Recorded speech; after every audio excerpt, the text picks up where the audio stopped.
Yes, yo. A couple of minutes late, but you know how it is. Trying to get everything together in hopes of having a wonderful show for you guys. Shout out to Lord of Slaughter. They say that they weren't able to submit a topic, but they are here for the show today. Can't be too chatty because they're driving. That's the kind of comment I really do respect. You let me know early on. You let us know early on if you don't hear too much from me, it's because I'm driving. I could appreciate that. Shout out to Daily Affirmations by Pauline, who says, "Good evening, good evening to you too, my dear." You know what it is. I like to come on here before we start the show officially. Give you guys heads up. By the way, if you can hear my voice, please drop a 1 for me in the comments. You can hear my voice, drop a 1 for me. Make sure I'm being heard. So yeah, you guys know the deal. I like to come on here in time before the show starts officially. Let me just ask the chat. Okay. Trigger Happy just answered. Okay, so you guys can hear me. Right. So you know what it is. I like to come discussing tonight. And tonight's show, we will be discussing what's going on in Venezuela and what's to stop it being done in Burkina Faso. We're going to be discussing what transformative African leadership looks like in the 21st century. We're going to expose the Kissinger report on population control. We're going to look at examples of the sick Western mind. And lastly, we're going to talk about African beauty standards, how they have to be built from ground up.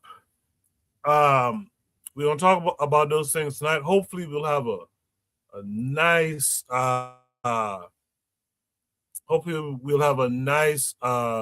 crew of people on the panel in the chat. Shout out to Black Steel. I'm gonna introduce him after the intro, but he stuck it out with me last week, just me and him on the panel, and we had a good time, man.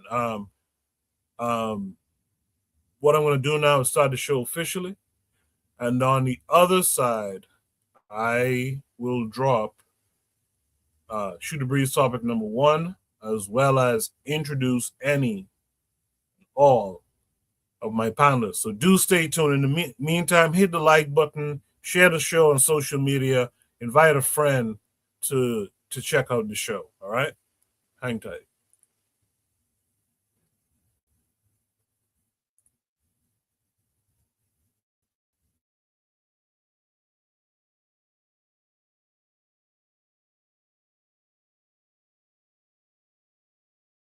You are listening to the Bitter Medicine Podcast on KWAC Radio.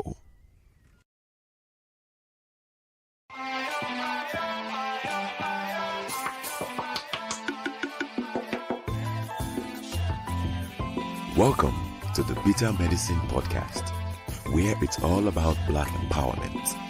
Our show focuses on Black news and entertainment, arts, science, economics, history, people, and strategies that uplift, empower, and motivate Africans within the diaspora. And now your host, whose favorite color is black, Goku.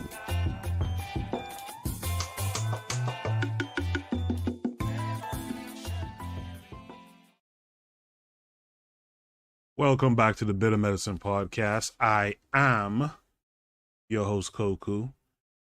Just want to remind you guys before we get the show rolling that this show is part of a podcast network called KWAZ Radio.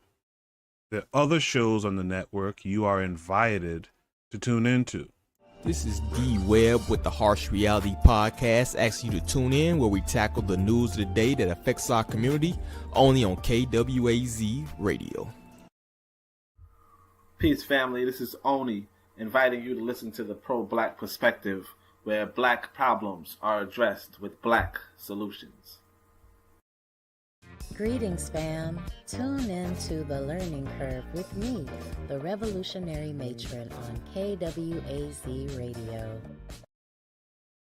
You are listening to the Bitter Medicine Podcast on KWAZ Radio.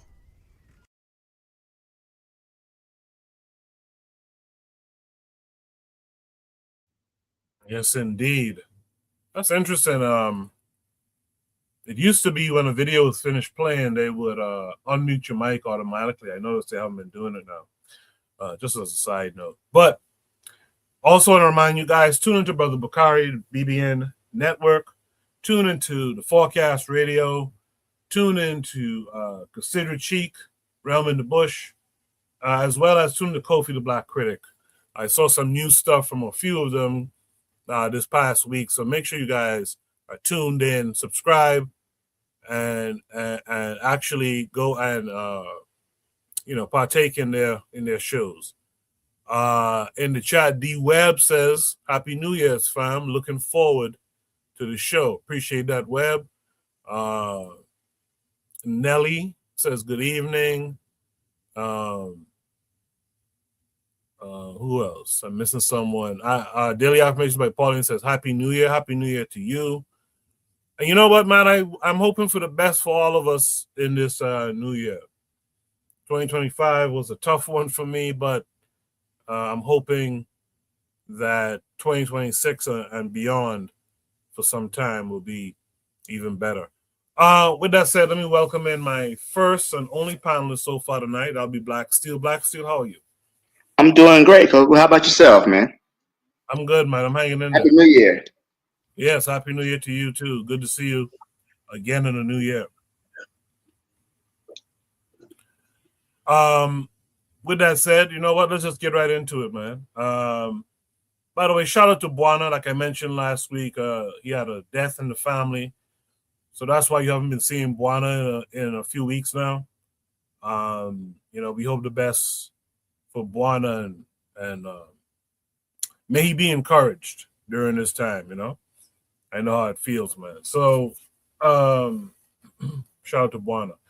Shoot the Breeze, topic number 1 tonight says, if this can be done in Venezuela, what's to stop it being done in Burkina Faso? So this came with a link. Let me pull that up now. Should have done that earlier. My bad. So let's pull this up. And let me make sure it's set up for you guys to see. Let me share my screen with you guys. I really like to hear you guys' opinion on this topic as it's really fresh right now. But we're talking about Trump. Maduro and his wife have been captured and flown out of the country. Let's can you guys see my screen? That's interesting. Let me see. Oh, okay. They changed that now. Okay. You guys can see my screen. Again, this is a video on Trump and how Maduro and his wife, the president of Venezuela and his wife, have been captured and flown out of the country. I'd like to hear you guys' opinion on it since it's such a fresh matter. The United States, Donald Trump has just posted a statement on Truth Social. This is the first public acknowledgement by the United States. I will read it for you, just seeing this pop up on my phone as we speak while texting back and forth with senior advisors at the White House. From the President of the United States, the United States of America has successfully carried out a large-scale strike against Venezuela and its leader, President Nicolas Maduro, who has been, along with his wife, captured and flown out of the country. This operation was done in conjunction with U.S. law enforcement. Details to follow, according to the president. There will be a news conference, he says, today at 11 a.m. at Mar-a-Lago. He then punctuates it, as he often does, with thanks for your attention to this matter. It is signed by the president. So again, I want to repeat two of the key sentences in there. He confirms that the U.S. carried out this large-scale strike against Venezuela, and he says that its leader, President Nicolas Maduro, who has been, along with his wife, captured and flown out of the country. So According to the President of the United States, Nicolas Maduro is no longer on the ground in Venezuela. It leaves open a bit of a vacuum there in terms of leadership. It's not entirely clear who is effectively running that country at this time. I just want to get your immediate reaction to the news that we are hearing again in a Truth Social post from the President of the United States. Well, this changes everything. This means that this was a regime change operation and that this was had some degree of coordination. Witnesses earlier described helicopters. Witnesses described low-flying aircraft.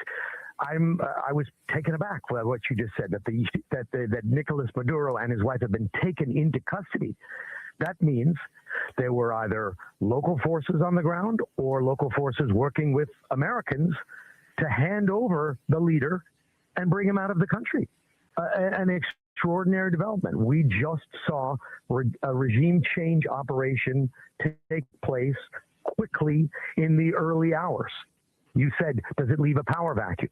I know that for the last several months, there have been conversations going on through intermediaries with the generals and the top leaders around Maduro, trying to convince them to turn on him, to hand him over, to allow him to be arrested, and to get him to use the phrase what we had heard earlier, to cry uncle. He wasn't crying uncle, and now it seems he was arrested. An extraordinary development. Now, it Richard, started out with some boat strikes, and then it to a military campaign on land, and now a military operation and an arrest.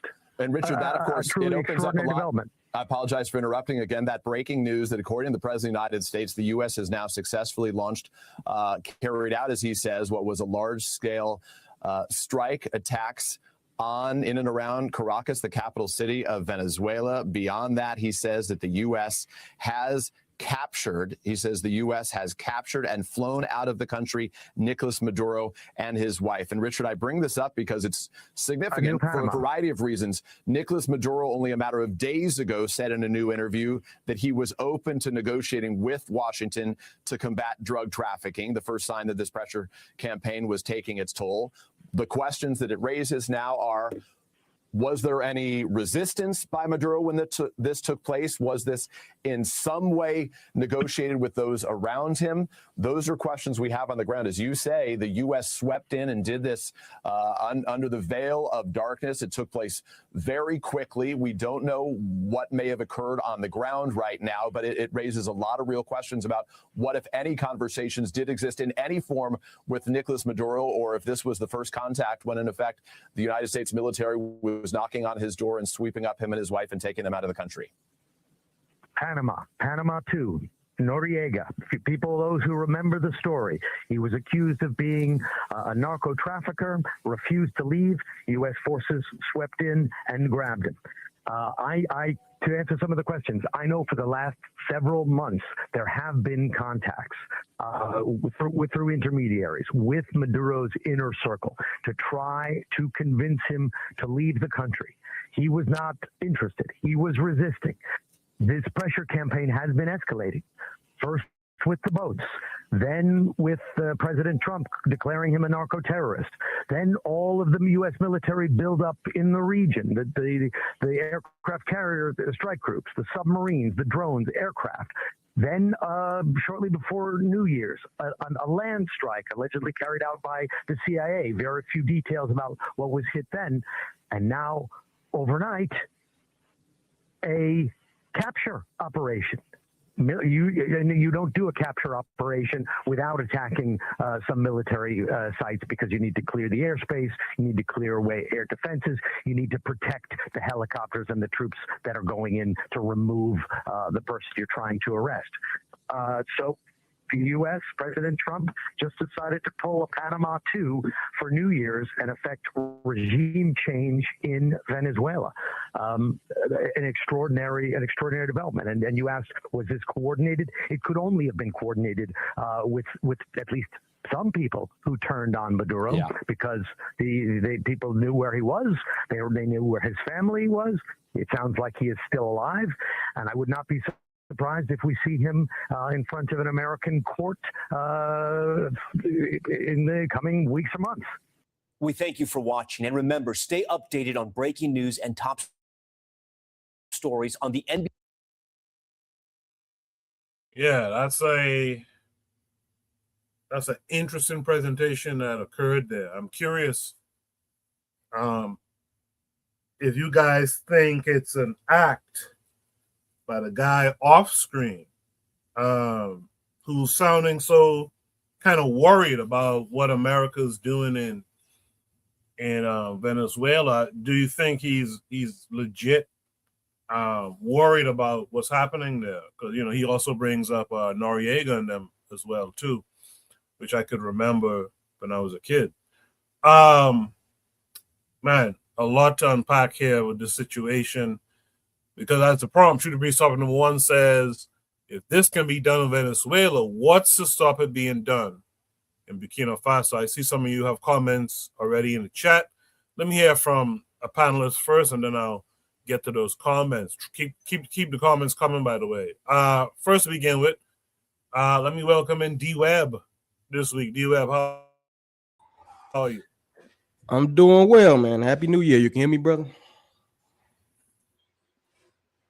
Are you able to hear me? I can't hear you. I can hear you just fine. Okay. It's good to be on, man, and talk about the subject at hand. Just having a little bit experience myself with the military and things of that nature. But to answer your original question, there's nothing to stop it from being done anywhere in the world. You know what I'm saying? I just think that this is a situation where, if you've been paying attention to any of the politics out here, that Rubio, the Secretary of War, I think it's called these days, right? This is one of his pet projects. They've been trying to do a regime change war in Venezuela for quite a while, over a decade now, right? Whether it be for the oil or to appease the companies, the oil companies, or whatever they're trying to do. But that's been a pet project of theirs. And the moment Rubio was appointed, they were going to go full throttle with that. So this should be a surprise to no one. I will say with the one thing that America does is they actually they try to do a little PR campaign before they run in any country, right? At least if they're not doing it under the guise of the CIA or something like that, right? They normally try to do a PR campaign. So all you really have to do is pay attention to the signs. They've been trying to run a negative campaign against Venezuela for quite a while, right? And we're just seeing the aftermath of that, right? It's just kind of shocking to me how many people are actually cheering the shit on, which I shouldn't be surprised, because you live in a bloodthirsty country, right? They love to see things that happen on other places, because this country is kind of devoid of seeing the actual impacts of war, of actual bombs dropping, of actually people being, killed, people being taken hostage, things of that nature, right? So until like the chickens come home to roost, you will see more and more of this, particularly with this administration. Not to mention, this guy's on his way out, so he's gonna do his 4 years. He's gonna do whatever his handlers tell him to do for this term that he has, because he's leaving, right? He's selling out to the sun. He doesn't care what happens to the red cultists after this, or any of his base. He doesn't really care about any of that. He's gonna on a mission to complete whatever things that his handlers have laid out for him. And one of those things that they really wanted was to run up in Venezuela, take their oil and claim that it's drugs or whatever. It's like, you live in a country where literally like they give out opioids to people. That's how this whole thing, to act like these people care anything about drugs when these country club types love the powder.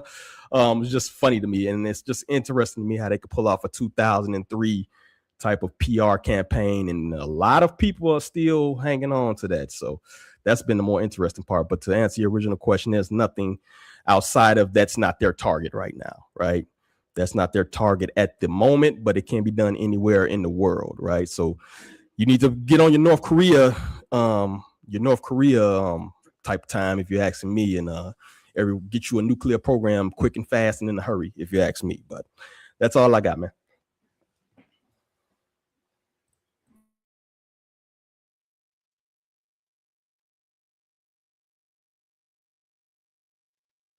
Yeah, I appreciate that, Web. I'm having some, as per usual, I guess, I'm having some computer issues here, but it sounds like you're going through pretty good.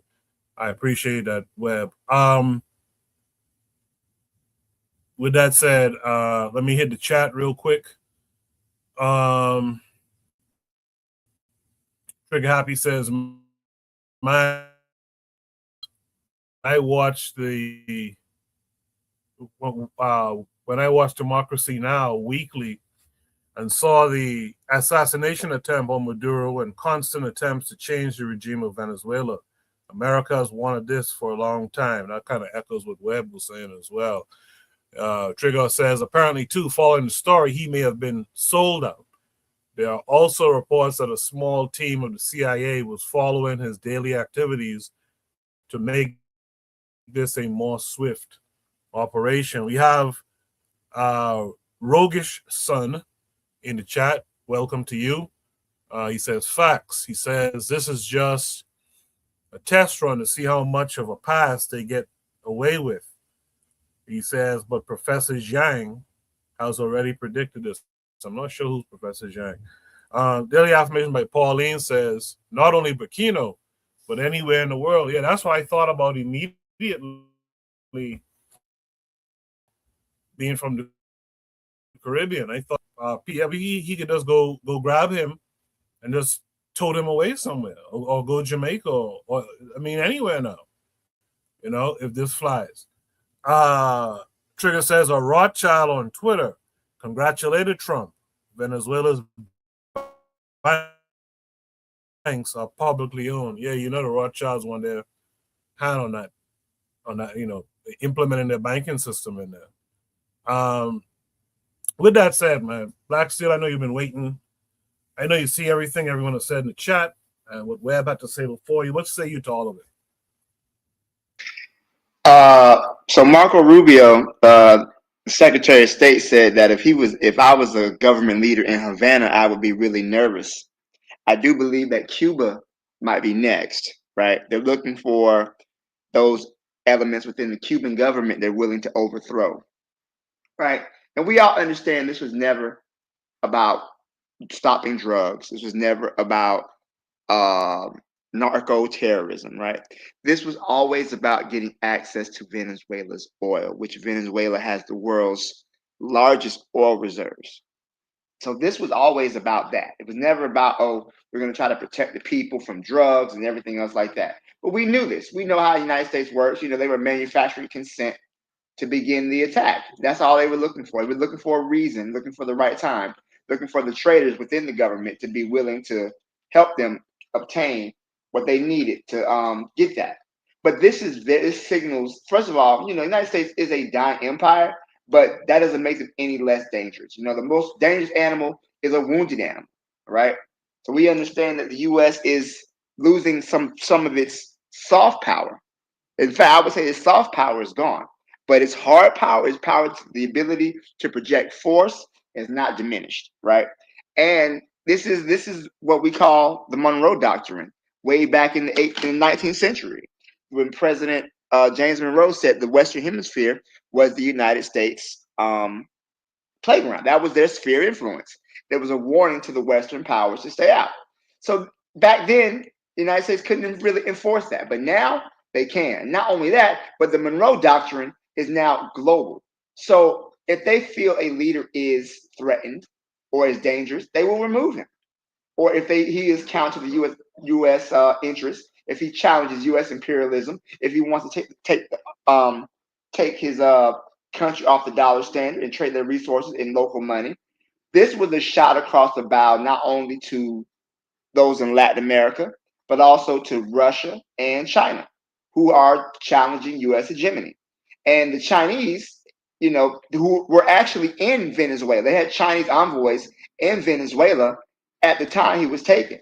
So China has not responded, but this is the U.S. trying to grab a hold and maintain control of the oil resources. And this is this naked imperialism. This is no longer they have a diplomatic structure. This is we're gonna do what we're gonna do. If you don't like it, cry about it, you know.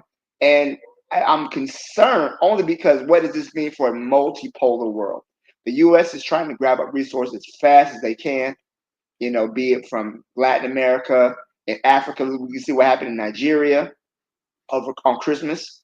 How he bombed, went in there talking about bombing Nigerian militants, quote unquote, attacking Christians. We understand this is never about protecting any type of marginalized group. Because how many Christians are in Venezuela, right? That he probably just covered the country.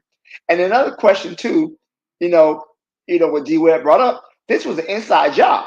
This was not the random, we're gonna snatch this man up. There were some elements within the military, within the Venezuelan government, that wanted to see Maduro gone. And that's really what we're seeing. They wanted this man out of here, and they were willing to do whatever it took to get him out of there. And they would, work with the US. Again, there's a $50 million bounty on Maduro's head.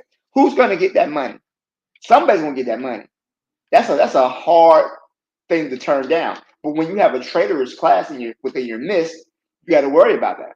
So my concern also too, when I say this could be done in other countries, who to say it could be done again, like in Burkina Faso? They already mentioned Traore being an enemy and being a threat to U.S. interests.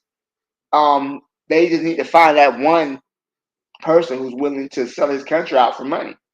And once they do, they'll go ahead and help him, set it up, get him removed. All they need to do is find that Judas, get his 30 pieces of silver, and get him up out of there.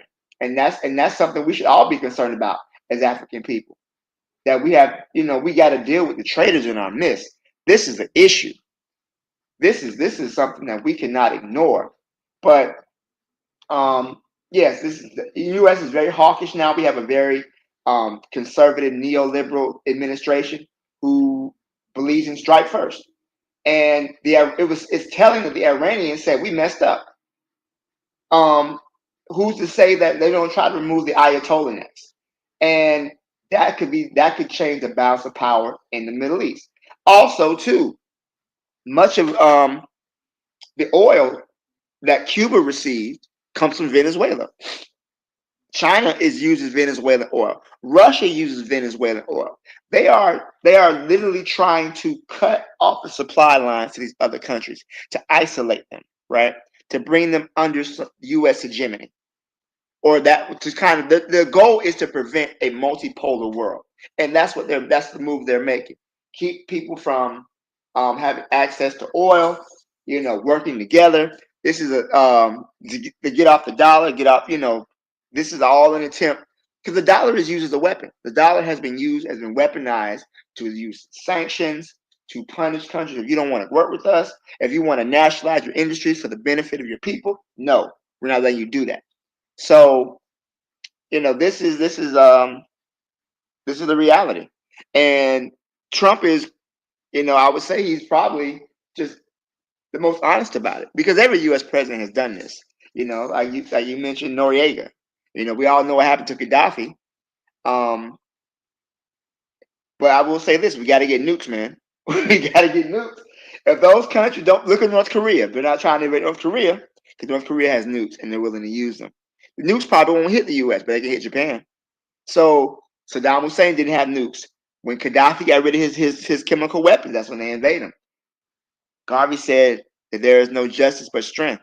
And in this world, you got to have the resource to protect yourself. Because if you don't, then they will invade. They will be able to take your resources, kill your leaders, take your country over. His exact quote: "Do not be deceived. There is no justice but strength." In other words, in our material civilization, might is right. And if you must be heard and respected, you have to accumulate those resources that will compel unjust men to think twice before he acts. And this is what we're seeing right now. So those are just my thoughts on it. But I think every leader who opposes U.S. imperialism tonight or today is paused. I believe that Traore has a really strong team behind him. I believe that many African people support him, and they're tired of being taken advantage of. But the U.S. is looking for that one guy who's willing to sell him out. And if they do, if they can get some inroads in there, that's what they'll take. That's what the strike in Nigeria was about. It's not about protecting Christians.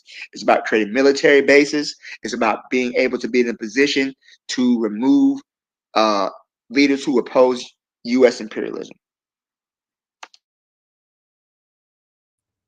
That's good stuff there, Black Steel. Yeah, last week you and I had a discussion about handling our traders, man. And I think this kind of proves, too, that we are so far away.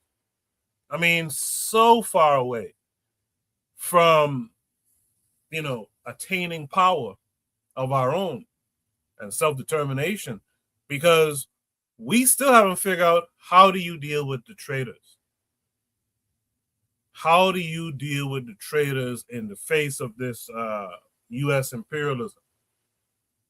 We have reached a point now, dying empire or not, these guys can run up in your country with the help of some folks there, because when I saw this Maduro thing, I was like, yeah, they gave him up.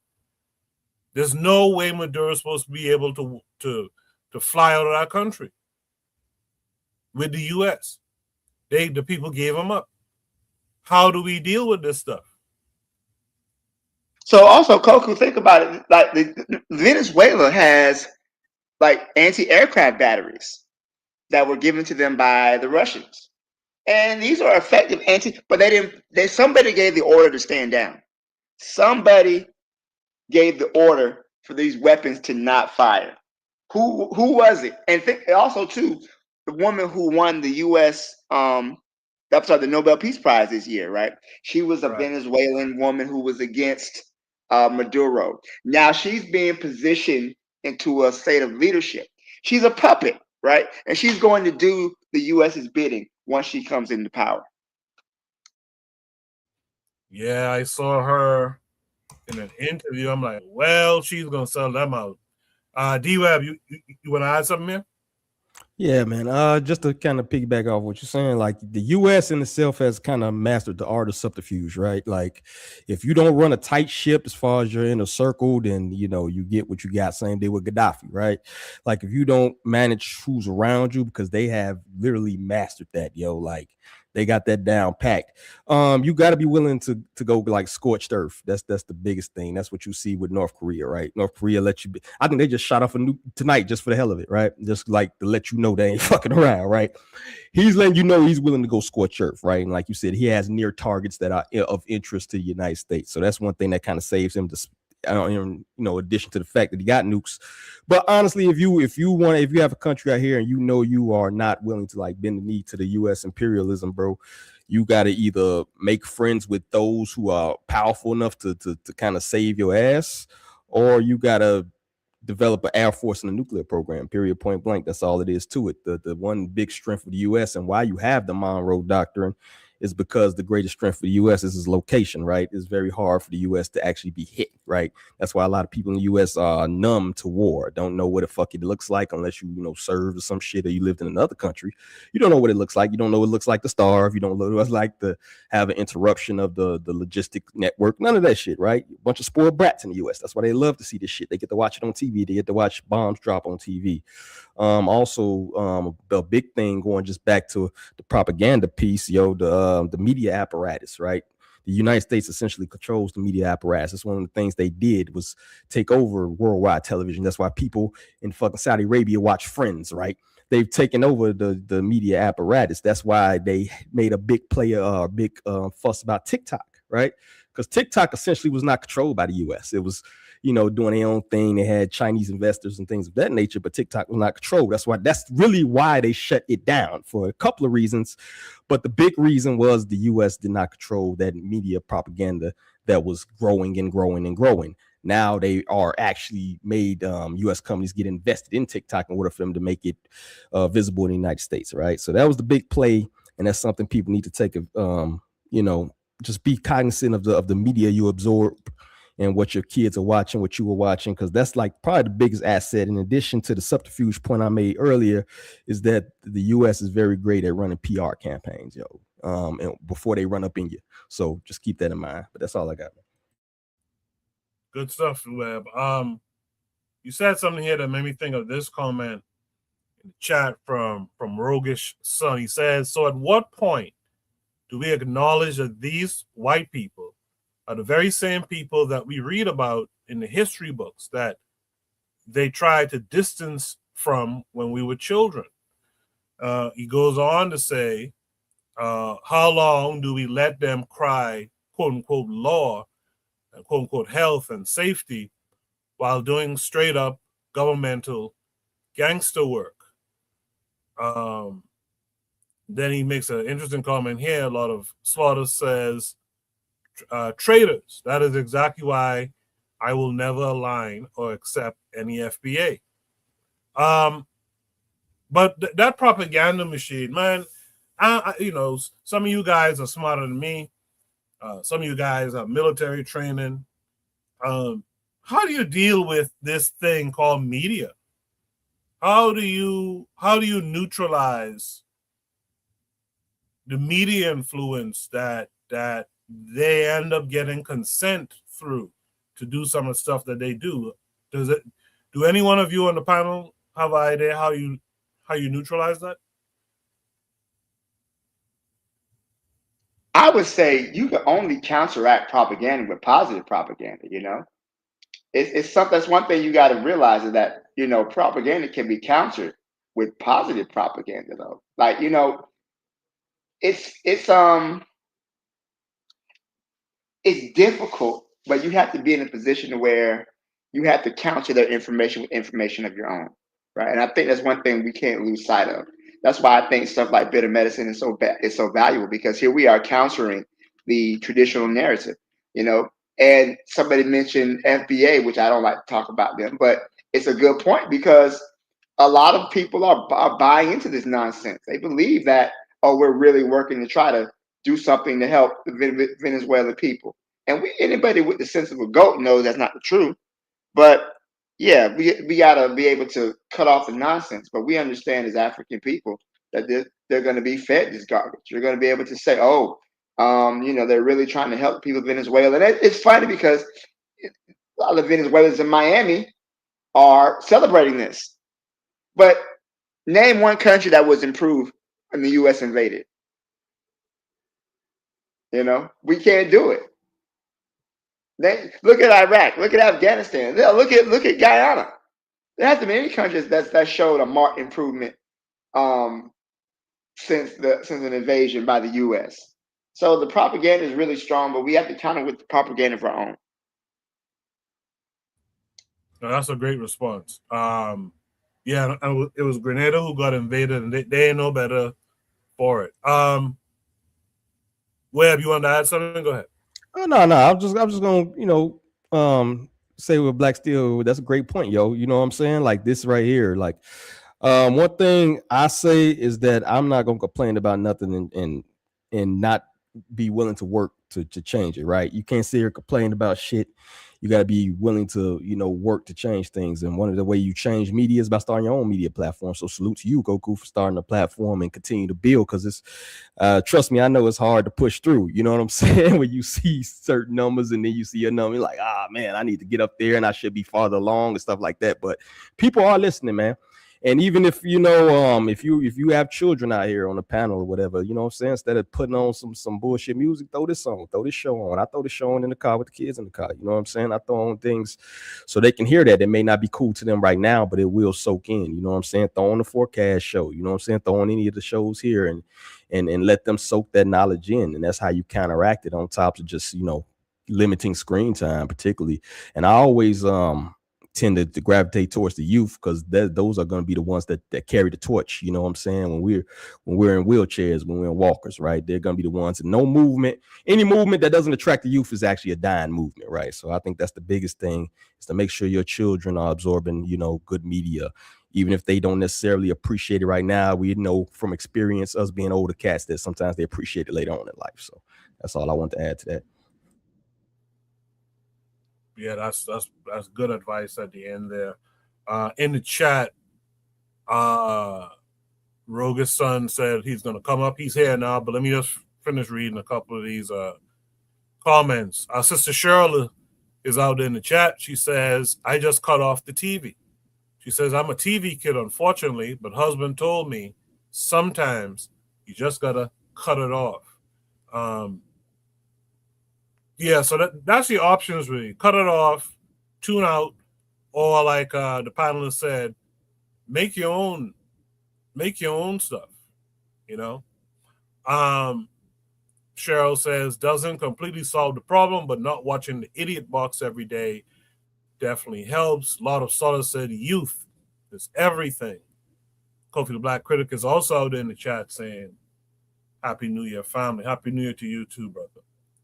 With that said, let's welcome in Rogish Son. Rogish Son, how are you? Peace, I'm chilling. How y'all doing? Good. What are your thoughts on this topic, son? I mean, it's I don't know. Like I said, Professor Jean, he actually like 3 years ago, 4 years ago, he predicted this. And I think what it does, it shows that there has been a reversion. Because this whole thing as far as being American, I don't know what this means to everybody who's an American now. You know what I'm saying? Because I see a whole lot of Americans actually supporting this. And it's like, okay, well, what becomes the moral standard then? You know what I'm saying? Because, we're stopping drugs. Oh, we're stopping drugs from coming in here. You motherfuckers love drugs. We talking about white people? Y'all love drugs. Y'all love everything about drugs. Y'all try every single drug there is. You the ones that's creating it, trying to set laws and all that. Y'all are the drug folks. But then now they're trying to curb it. And the fact that got play. Like you know what I'm saying? It's you don't hear any other nation complaining about Venezuela like that, right? But as soon as it's convenient for the U.S., this occurs. I want to know, what did this mean to everybody else who is now participating as a so-called we American? What does this mean to be an American? To be a part of some fuck shit like that?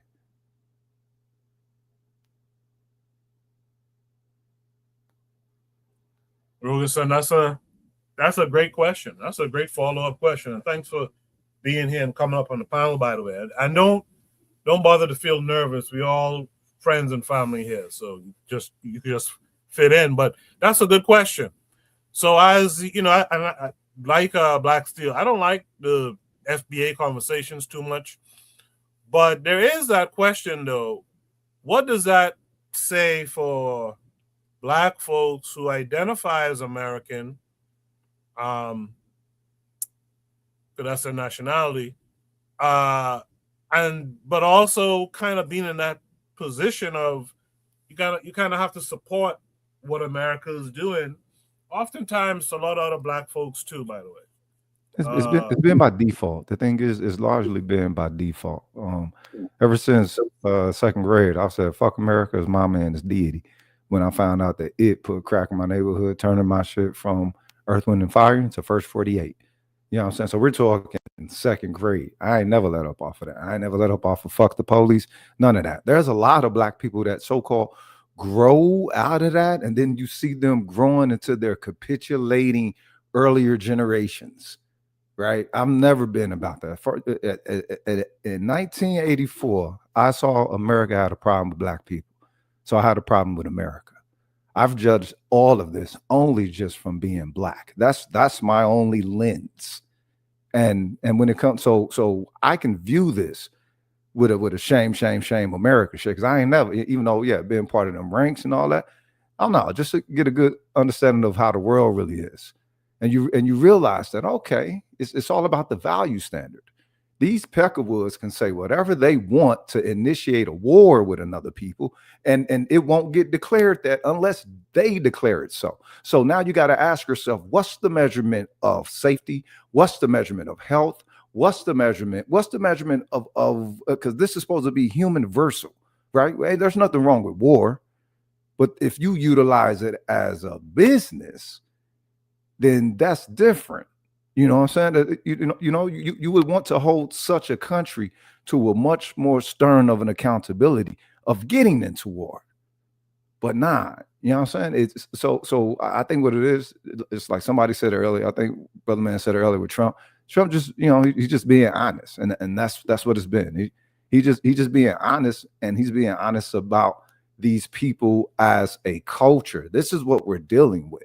We're dealing because America's not going to fall apart if it falls to number 5 in the world, right? It's not going to fall apart. It's not.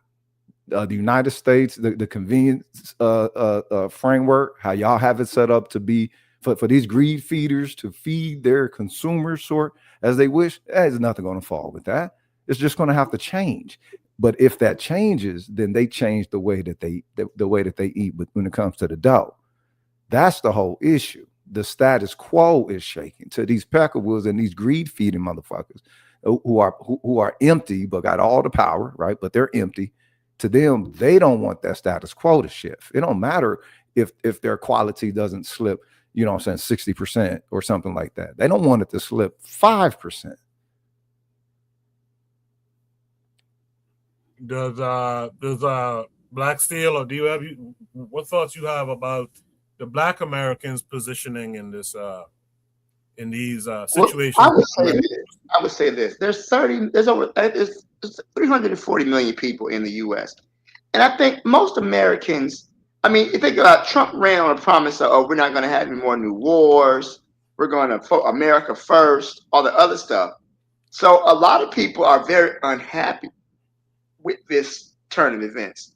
The problem is that the American people don't really have any influence on their government. This is something that is a realization. We don't have any influence on this government. Ever since, I mean, the thing is, who can, we can say, oh, we shouldn't do this is wrong for our government. But when you have our government in the pocket of the corporations and the military, and for example, if you were to poll U.S. citizens, right, most people want some form of universal health care, Medicare for all, but the insurance companies don't. So we don't get it. And that's just a simple reality.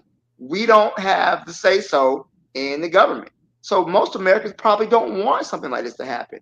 We probably want health care. We want lower taxes. We want to be able to feed the youth. And then now we can't. But we got money to bomb Venezuela. But then you have a military that's going to follow orders no matter what. There was a Republican who sat up here and said, you have a duty to disobey illegal orders. What happened in Venezuela is illegal as hell. You sit up here, you kidnap a foreign head of state with no type of warrant and no type of that's a major violation of international law. They don't care. If you can give these kids a Hellcat and free college, they'll kill whoever you want to kill. Whoever you want to kill. And that's a startling indictment of the American people. Most people don't support this, but they feel powerless. And that's really the problem, is that, and Black Americans even more so, because we don't have an investment. When Black people most join the military, they're trying to get college or GI Bill or whatever benefits they can get. They're not all Yankee Doodle Dandy, they're just trying to survive. And that is a very direct consequence of the United States, is that they keep their people impoverished, so that when you feel you have to join the military and you're willing to do whatever it takes to improve your standard of life, and you don't really care if you got to kill some little Venezuelan kid overseas. But if the people don't want to acknowledge that it's all about the value center, like you said, being in them ranks of the kilitary, Rich, because it ain't nothing to do up in that motherfucker until a war kick off. Real talk. I mean, they could be doing things here, but we don't. It's a war machine. It's not for defense. It's not for military. It's just a war machine. A military is supposed to be for defense. A war machine, you basically a state-appointed mercenary in a degree. So but the whole thing is, once you get there and you realize, oh, okay, this is what y'all about. This has nothing to do with defense. This is all about keeping on that same imperial intention that y'all had thousands of years ago or whatever. It's just a modern style of doing it. Now the onus is on the people, not just the power show, because it's easy to say, yo, bad devil, bad devil, bad devil, when mostly they work through proxy. They get all of that assistance, all of that acquiescence, all of that capitulation, right? So it's really mainly on, if you believe in the American dream, this is what you're going to get. This is what the United States want. They want you to believe in the American dream. And most Americans, however you see yourself, no matter what color, demographic, or whatever, if you hear in this hole, yeah, you believe in the American dream and all the bullshit that come with it. But people like to sift whenever it starts to get uncomfortable, as opposed to rejecting what you're supposed to outright reject. That's demonic as fuck from the jump. Yeah, like when you get to they don't hide it though. You know what I'm saying? Like anybody who's ever had to do what they had to do as far as joining that death machine known as the military, they tell you the first day, you know what I'm saying? You know, our job is to kill people and take the shit. Like literally. They say that. There's no, that's verbatim. That's a direct quote I'm telling you. So in regards to your original question about Black Americans just trying to get by, bro. We have no power structure here. Most people are just trying to go to their job, go home, raise a decent family, you know what I'm saying, buy food. There's very little thought given into international. If you know what I mean, I just was back home in Chicago not too long ago. There was no talks. Like the people on this panel, I don't think people realize how rare it is. The people on this panel, the people that's in the chat, the people that frequent your show and stuff like that. That is a rare bunch, bro. That is a rare bunch of people, bro. Most people have their head in the sand. That includes Black Americans and all Americans, bro.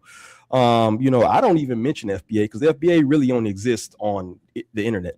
It's a few people out there who have taken it to the real life or whatever, but for the most part, FBA don't exist. I don't hear these conversations in the barbershop. Nobody's running around with the FBA flag saying fuck Africans and none of that shit. It doesn't exist, right? I seen just as much red, black, and green on last Juneteenth than I seen anything else, right? But you know, when you don't have a power structure on yourself, when you don't have no kind of unity amongst yourself, when you don't have any kind of economic power, because that's what at the end of the day, that what matters, right? It was a thing. Wasn't that the intention though? Wasn't all of that the analysis of the intention of even putting the accuracy together? 8-0s. I put them together. I say 8-0s FBA. Yeah, I don't know, whatever you want to call them cats. I don't see no book bag drive, and that's the thing too. There's no grassroots works, right? You don't see any you know, pass outs for back to school. There's no fucking FBA turkey give outs around fucking Thanksgiving. There's no fucking building. There's no fucking rec center in your neighborhood that's known as the FBA. But wait a minute, but you're speaking on it like it's a group as opposed to a perspective of lineage. At the end of the day, aren't those two kind of intertwined? If you hold a certain ideal, right? So we can separate propaganda from actual real work, right? Okay. I get where you're going with it, and that is the point. I agree with you. The point of FBA is I don't even think half the people on the internet are even fucking Black. If you look at most of the accounts that spew the most vile shit. It's a bunch of bullshit now because the moment that the shit got stale, which is unfortunate, and that was through outside error, right? Because you got to understand something. You said it yourself last. You say Juneteenth, 4th of July. You know, Juneteenth. You saw a lot of RBG flags and everything. Right. Well, that's not a Black thing. That's a Black conscious community thing. The larger part of Black people were not rocking with the Black conscious community. They weren't rocking with Pan-Africanism, right? They weren't even rocking with well, we all this Black thing. It was just more along the line of, well, no, I'm an American.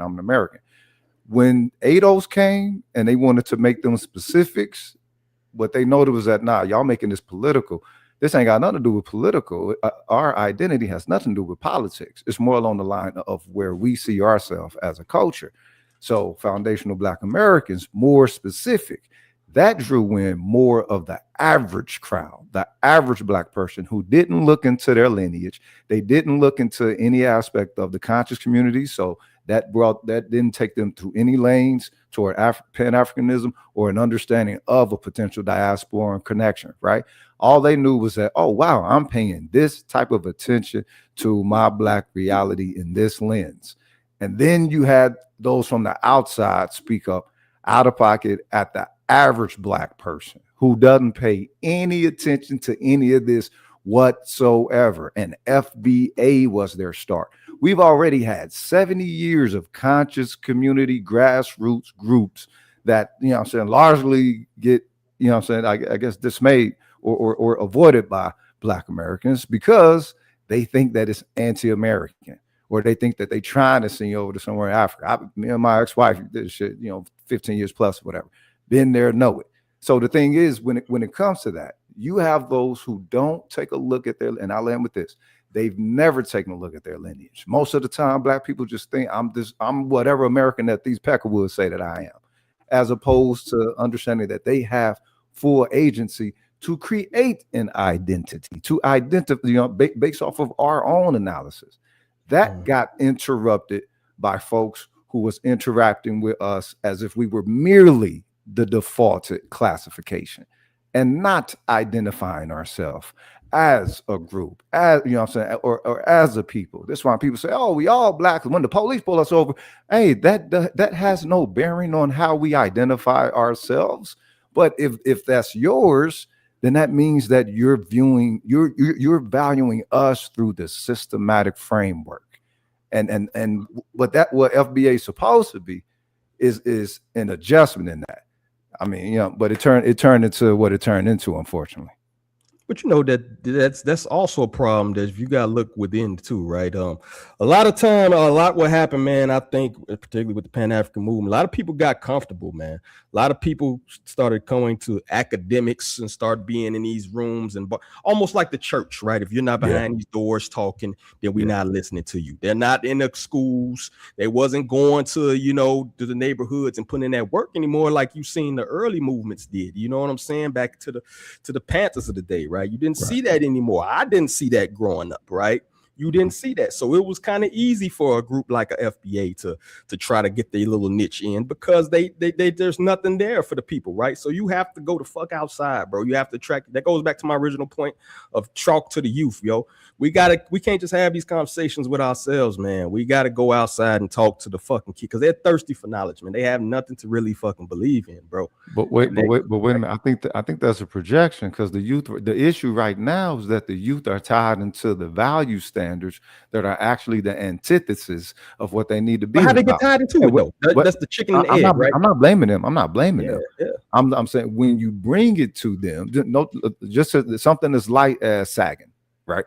Something as light as sagging. I remember when people first started sagging, and they really wasn't sagging. It's just that they were accustomed to not having a belt. It was around 1985, 86 or some shit like that.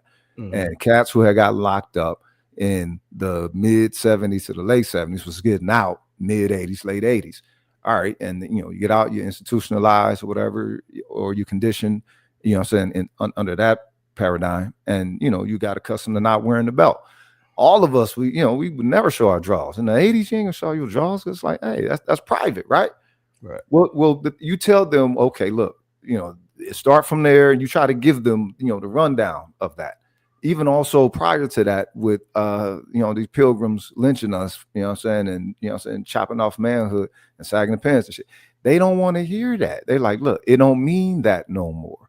So in all practicality, it makes sense for them to walk around with their pants around their ass, with a belt on, holding it up with one hand as if they don't have a belt, slew walking all the day long.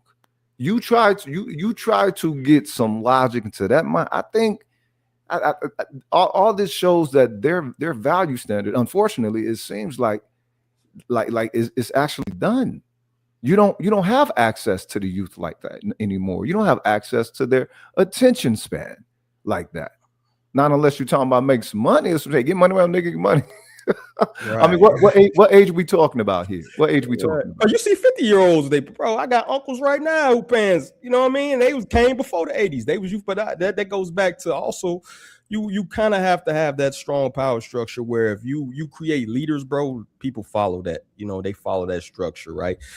I hate to say this, but you know, a lot of people will just follow. You know, a lot of people like on that lemming shit, bro. They're gonna follow what the structure is, that strong male. That's why when a lot of movements, the leader of a movement die, the whole movement go away. You know what I'm saying? So that goes back to that. If you have a whole culture of leaders, bro, it don't matter if you have the majority maybe on some other shit following the status quo or whatever, because they're gonna follow this leader, right? They're gonna follow that, and we're not creating those leaders no more, dog. When was the last time we had a Malcolm X? When was the last time? And that's not necessarily our fault, but you know, it's been a structure around that. But we need to get back to that, bro. We got to create leaders at the end, and it starts in your house. It starts around your nephews and you know what I mean, your nieces and shit. You know what I'm saying? That's how you got to start. Of course. So when you talk to your nephews and nieces, how much success do you get with them? Like depending on what their age. It depends, bro. I'm not, because I don't get a lot of success. I don't. I talk to my nephew and nieces all the time, and have been talking to them since when they were, like, you know what I'm saying, 5 all the way up until 22. And you know what I'm saying, and now they're starting to, you know what I'm saying, make their own family. But I didn't listen, bro. That's the thing. Did you really you had to fuck up too, right? The thing is, you plant the seed, bro. The seed may not ferment immediately, bro. It may not ferment. They may be 18, 19, 20 fucking up, right?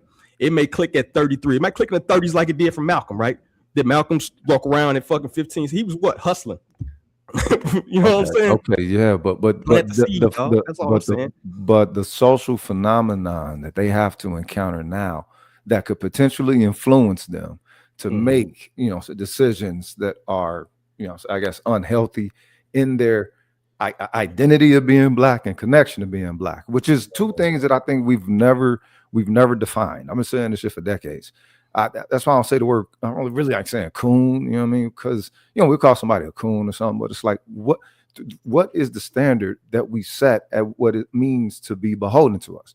What does it mean to be black, and what does it mean to belong to being black? Which is the two most important things about being black in the United States. The thing is we don't give them anything to adhere to because we think that is, for some reason, a lot of black people's blackness is merely non-whiteness. It's not really black, you know what I'm saying? Even in the subconscious, you know what I'm saying? It's weird the way it works like that, because I think that's also why you got these younger generations giving full out pass, N-word pass to the younger generations of these other folk. Like word, like I'm in Dallas right now, and these Mexicans that got to get put in pocket here, one, because the black people here don't ride like that. You know, they let anybody say what the fuck they want to say, whatever. And I'm from Oklahoma. Fuck what you heard, bro. Ain't no Peckerwood getting ready to motherfucker. What? I ain't no Mexican. What? Though, you like even New York, bro. If you ever go to New York, right? And I know Goku know about this. It's all types of people saying the fucking dropping N-bombs, bro. They live in a different creed. You know what I'm saying? Like, it's been ingrained that the Puerto Rican, light-skinned, fair-skinned, blue-eyed cats can say it up there as opposed to South, which is different, right? It's just that to who though? Who agreed to that as a culture? I would say this, and I sorry to interrupt you guys. I was heating up my chicken wings. Forgive me. For sure. Had to put them in the air fryer, man. It tastes better in the air fryer than the microwave. Sure. Anyway, but when I work, you know, as I work with the young people, right?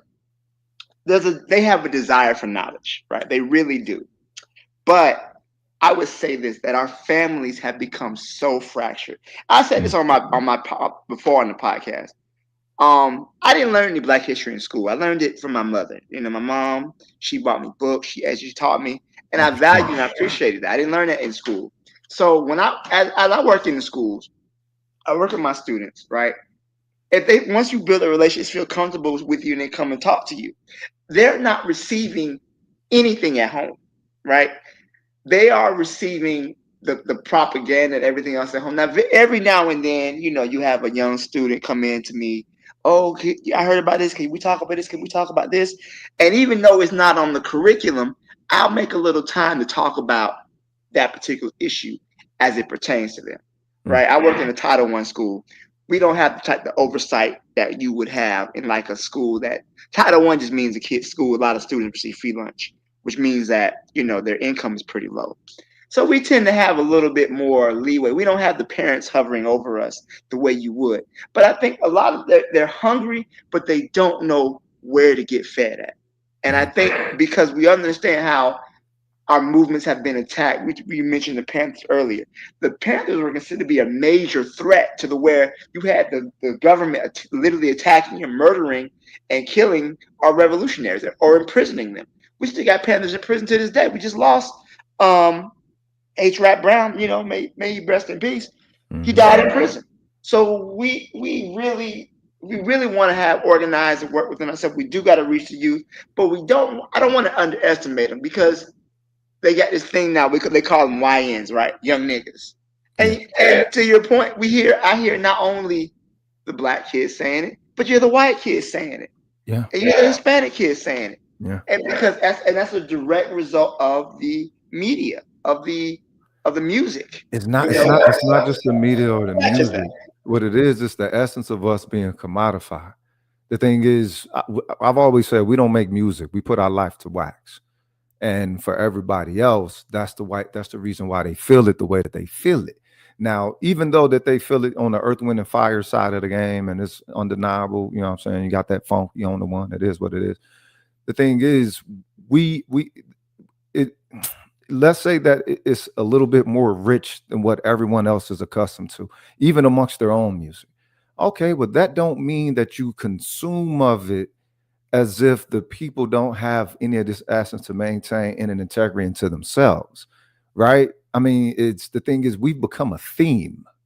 We've become is so the whole point of this is the immaterial value of us. We understand what we want the material to be, what we want to look like, what we prefer to be in the United States and all that, but the immaterial aspect of our person, that's what we ain't been tended to, and that's what we've been needing to protect and fortify ourselves with against the United States. But we think that we can go along with this old hoe ass hating nigga nation and instill something within it that's gonna be good for ours, as if it's not always trying, as if it's not always trying to eat us, as if it doesn't prey on us 24/7. Still, 40 years later, I'm 46, and I was paying attention to this shit when I was 6. 40 years later, ain't nothing changed.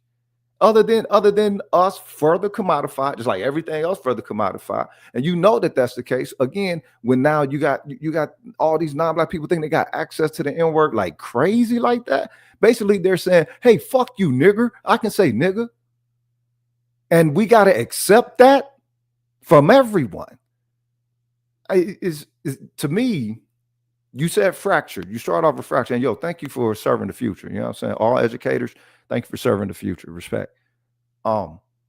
Is that fraction. But the thing that has us fraction more than anything was that one, we never truly took a self-ownership of ourselves. We never did that. We never took a self-ownership. We never really declared ourselves as being more precious than anything that America or these white people could put out there, anything. And not just for the sake of the spirit of being black. No, we're talking for the integrity of what we build. I'm from North Tulsa, Oklahoma. You know what I'm saying?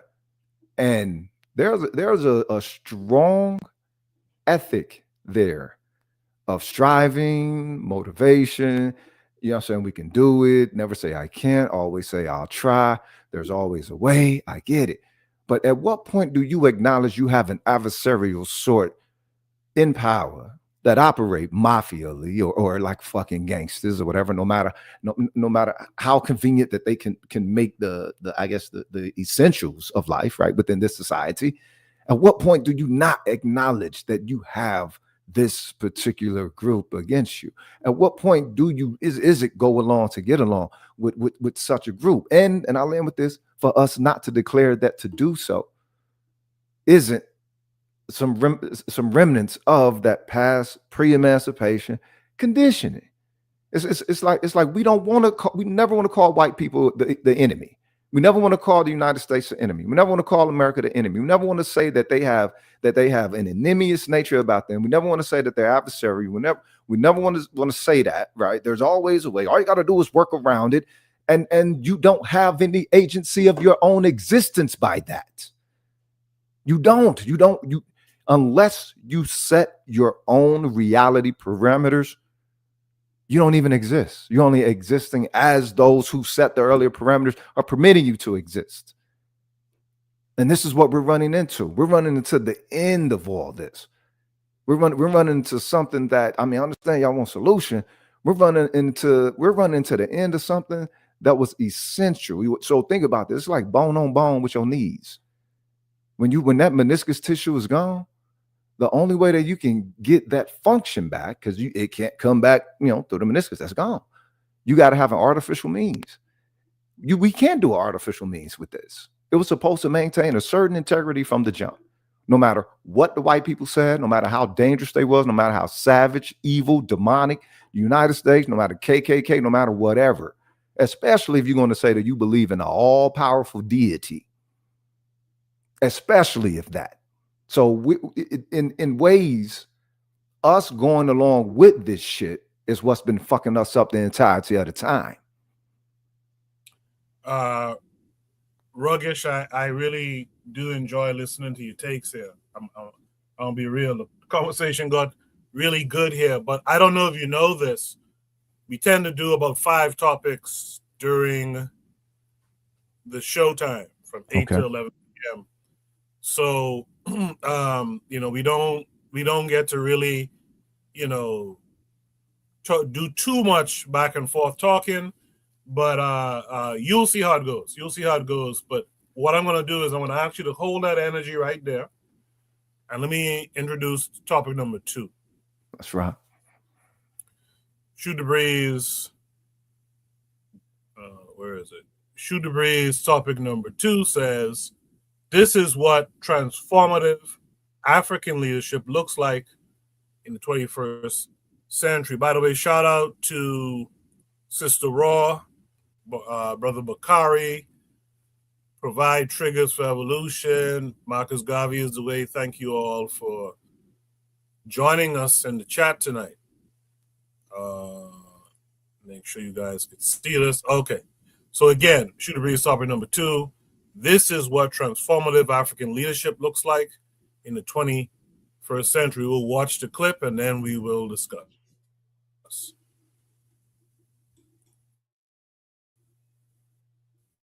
He's the president of Botswana. Botswana, you know what Botswana is? Here it is. Lovely country, beautiful people. Botswana is one of the biggest producers of diamond. Now, this president wants to change things. Let's listen to what he has to say. We are here today as Namibia and Botswana. We've been here before, many times in fact. And I'd like to call upon all of us to take a stand in relation to 2 critical questions that philosophers have dealt with, wrestled with over time and climbed over the years. You have to be very strong to fix Africa. You have to be very strong. The first, they say, is the problem of context and contextuality. What is our relationship with the present circumstances in which we find ourselves? The habitual settings of our actions. How do we relate with them? We may relate with them from a position of obeisance, of worship, of idolatry, where we fetishize and worship the institutions, the practices, and the habits that we've inherited. And we operate in a business as usual manner. Or we can engage with these circumstances and seek to transform them. Changing Africans is not easy. You have to sacrifice yourself to change Africans. It's a lot of work. And when we seek to transform them, we must then engage in context-smashing approaches and possibilities. Do we embrace, maintain, or do we smash the context, transform, reform, shape it anew? That's the first question, the question of context and contextuality. There's a second question. Philosophers call it the solidaristic question of solidarity. How do we relate with each other?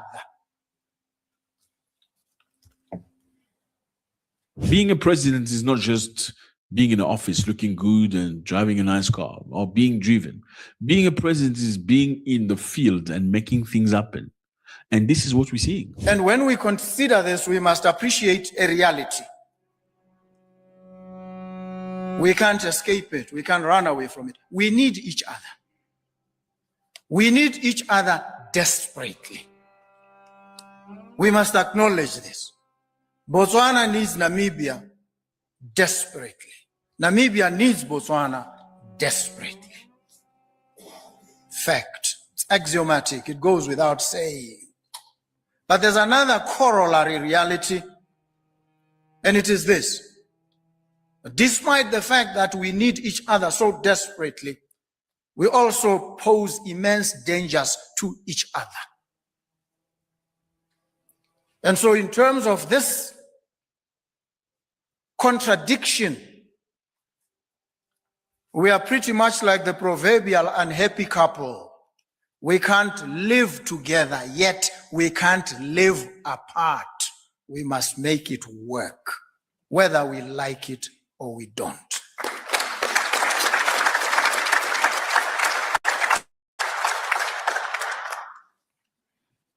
And so what do we do? Takes me to my next point, really. I'm going to be brief with my hurried thoughts. I've said to you, all that needed to be spoken today has already been stated eloquently. I will not ream the magic out of it. Africa needs more people like this. Africa needs more people like this. There are two broad types of people, Bruce Lee tells us. In a book, or two books actually, that I stumbled upon. One is called The Tao of Bruce Lee. The other, Letters of the Dragon, pages 115 to 117. Bruce Lee writes a poem there. I don't think you know him to be a poet, but he was more than a poet. He was actually a philosopher, in addition to the other things that he did, for which he is renowned. He asks a profound question, says, having distinguished two broad types, he says there are doers and doubters. He says there are doers and doubters. And he says, which are you? And I pose that question to you, to all of us. Which are we? Are we doers or are we doubters? And he says the doubters said men can't fly. The doers said, maybe, but we'll try. And finally soared into the morning glow while the doubters watched from down below. Which are we? Are we doers or are we doubters? When I spoke with the president privately, we agreed, both of us, that our ascendance to the leadership of our two countries has ignited so much hope amongst our people. They look forward, they yearn for change. They have full faith and confidence in our ability to deliver the change. But that is also very dangerous because they are impatient. The people are hungry out there. The people are unclad. They are unhoused. They are unfed. They want to eat. They want to work. They want to eke out a meaningful living within the borders of their countries. The expectations that lie on our shoulders are enormous. And if we sit twiddling our thumbs, consuming ourselves in doubt and misapprehension, we will disappoint those multitudes that have invested so much hope in all of us. We need to respond to their cries, to their pleas, to their conjurations, and we need to respond immediately, decisively, boldly. That's what we are called upon to do, otherwise we will not be fit.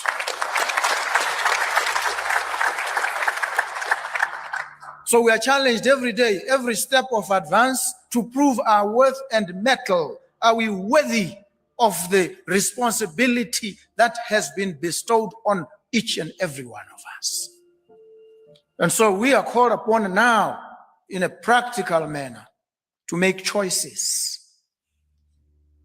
How do we deploy the limited resources at our disposal? And these resources include yourselves, the personnel, the natural resources, the financial opportunities. How do we mobilize, marshal these in the service of the people that have given us the responsibility to lead them? That's the first. The second is, and this is a requirement of strategy. They'll teach you this when they teach you strategy. Choice. What choices do you make? Choose to be a doubter. Choose to be a doer. A lot turns on the choices that we make or we fail to make. Errors both of commission and of omission. We need to be alive to these realities if we are to be of any impact at all.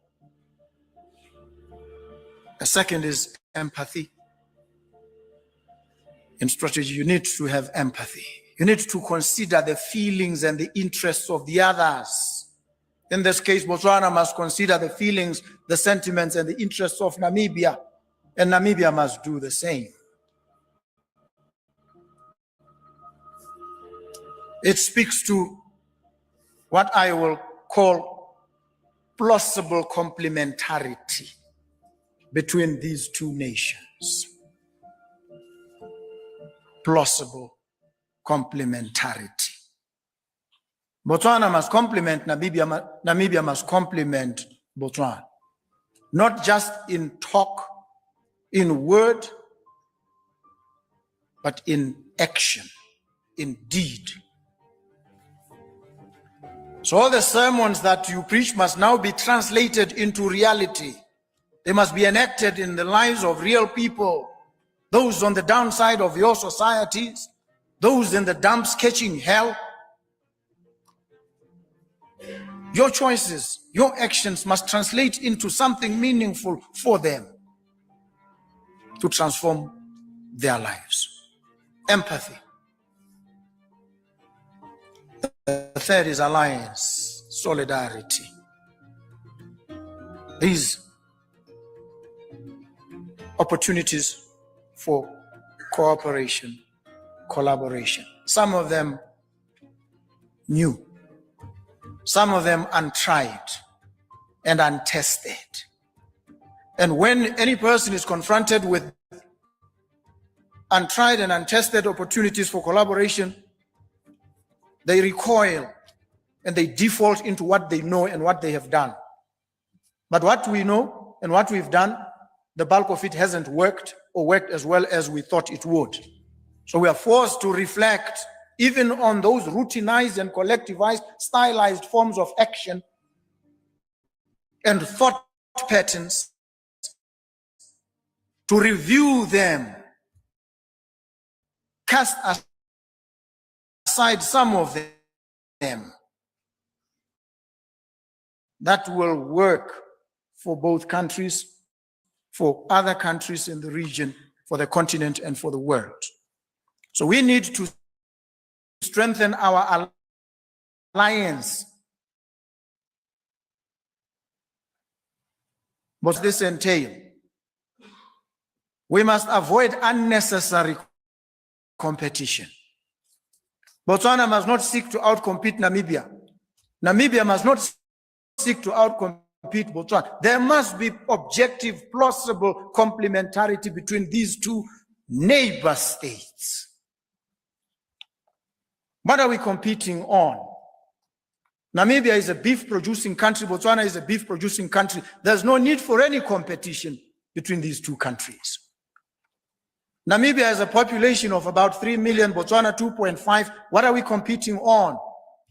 There is need for collaboration, for coming together, for coalescing around common goals, visions, and outcomes.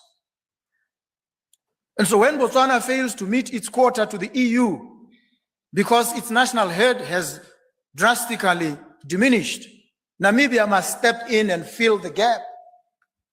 That's plausible complementarity.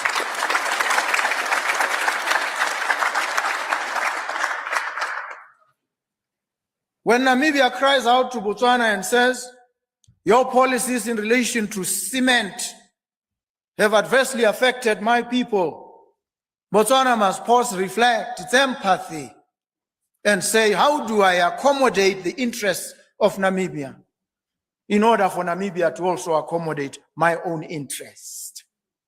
That's the plausible complementarity I'm talking about.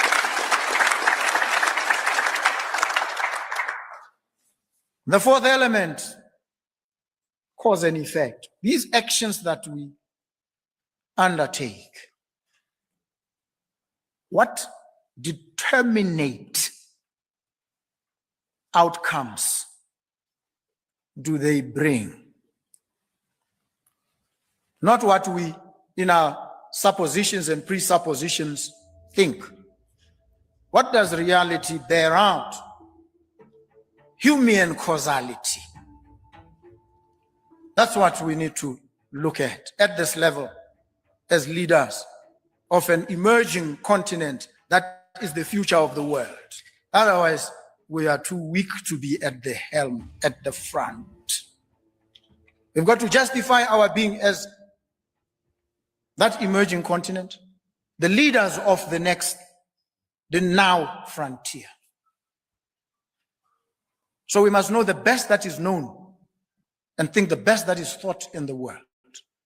We must become thought leaders on the African continent.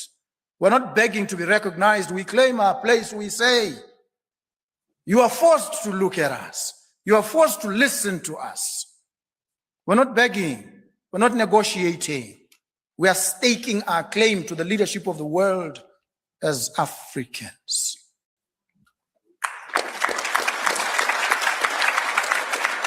And the last issue for me is time. We're not going to be talking for an inordinate amount of time. All these decisions, these discussions must be operationalized. They must be time-bound. We must put down timelines, strict timelines, and stick to those timelines. Because we have a revolution to effect on the African continent, in our countries. And a revolution is not endless. It's not amorphous. It's not shapeless. And a revolution is sometimes convulsive. It causes ruptures, it causes uncertainty, it causes discomfort. It's a revolution, that's what it is. And it is not indeterminate. It has to achieve outcomes within a period of time. And so, many of these programs that we are looking at here, these memoranda that we will sign, how much time do we have before we see tangible results sounding in jobs, in improved livelihoods, in improved infrastructure, in enhanced opportunities for growth and collaboration? How much time are we ascribing to them? These are the elements, in my humble view, that will enable us to provide formidable answers to the problem of context and contextuality, question the challenge of solidarity, and that will determine whether we are doubters or doers. I am a doer. I am a doer unapologetically.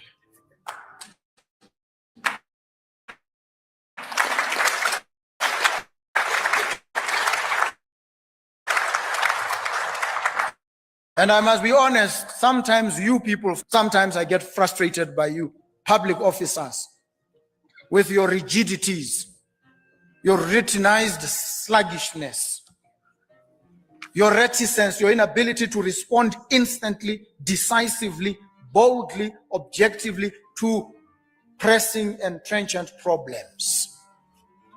Because you recoil and you fall back on what has happened before, regardless of the fact that it has not worked. So sometimes I get frustrated by yourselves. You are too formal.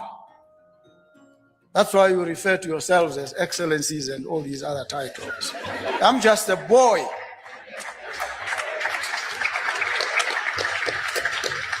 And I'm a boy to everybody. No formalities, because I want us to focus on the real issues. This president is brand new.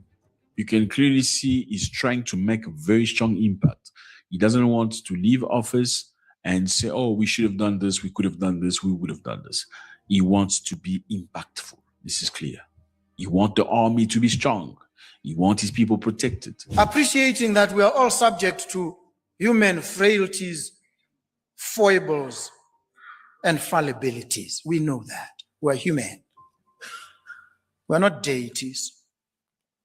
And so when we engage, we must engage alive to all these simple realities. Botswana and Namibia, the airline in Namibia has collapsed, the Namibian airline. Air Botswana is on the verge of collapse. Botswana has 2.5 million people, Namibia about 3 million. What can these two countries do in the area of airline transportation? What can they do? The both of them, not in competition, objective, plausible complementarity. What can they do? It's a question I throw to you, because I have full faith and confidence that you will provide the answer. When are we starting work on the Trans-Kalahari rail line and the pipelines, the oil pipelines that we must build, opening up frontiers of trade amongst ourselves and into the rest of the continent under the aegis of the Africa Continental Free Trade Area Agreement? When are we translating these sermons into lived reality for our people?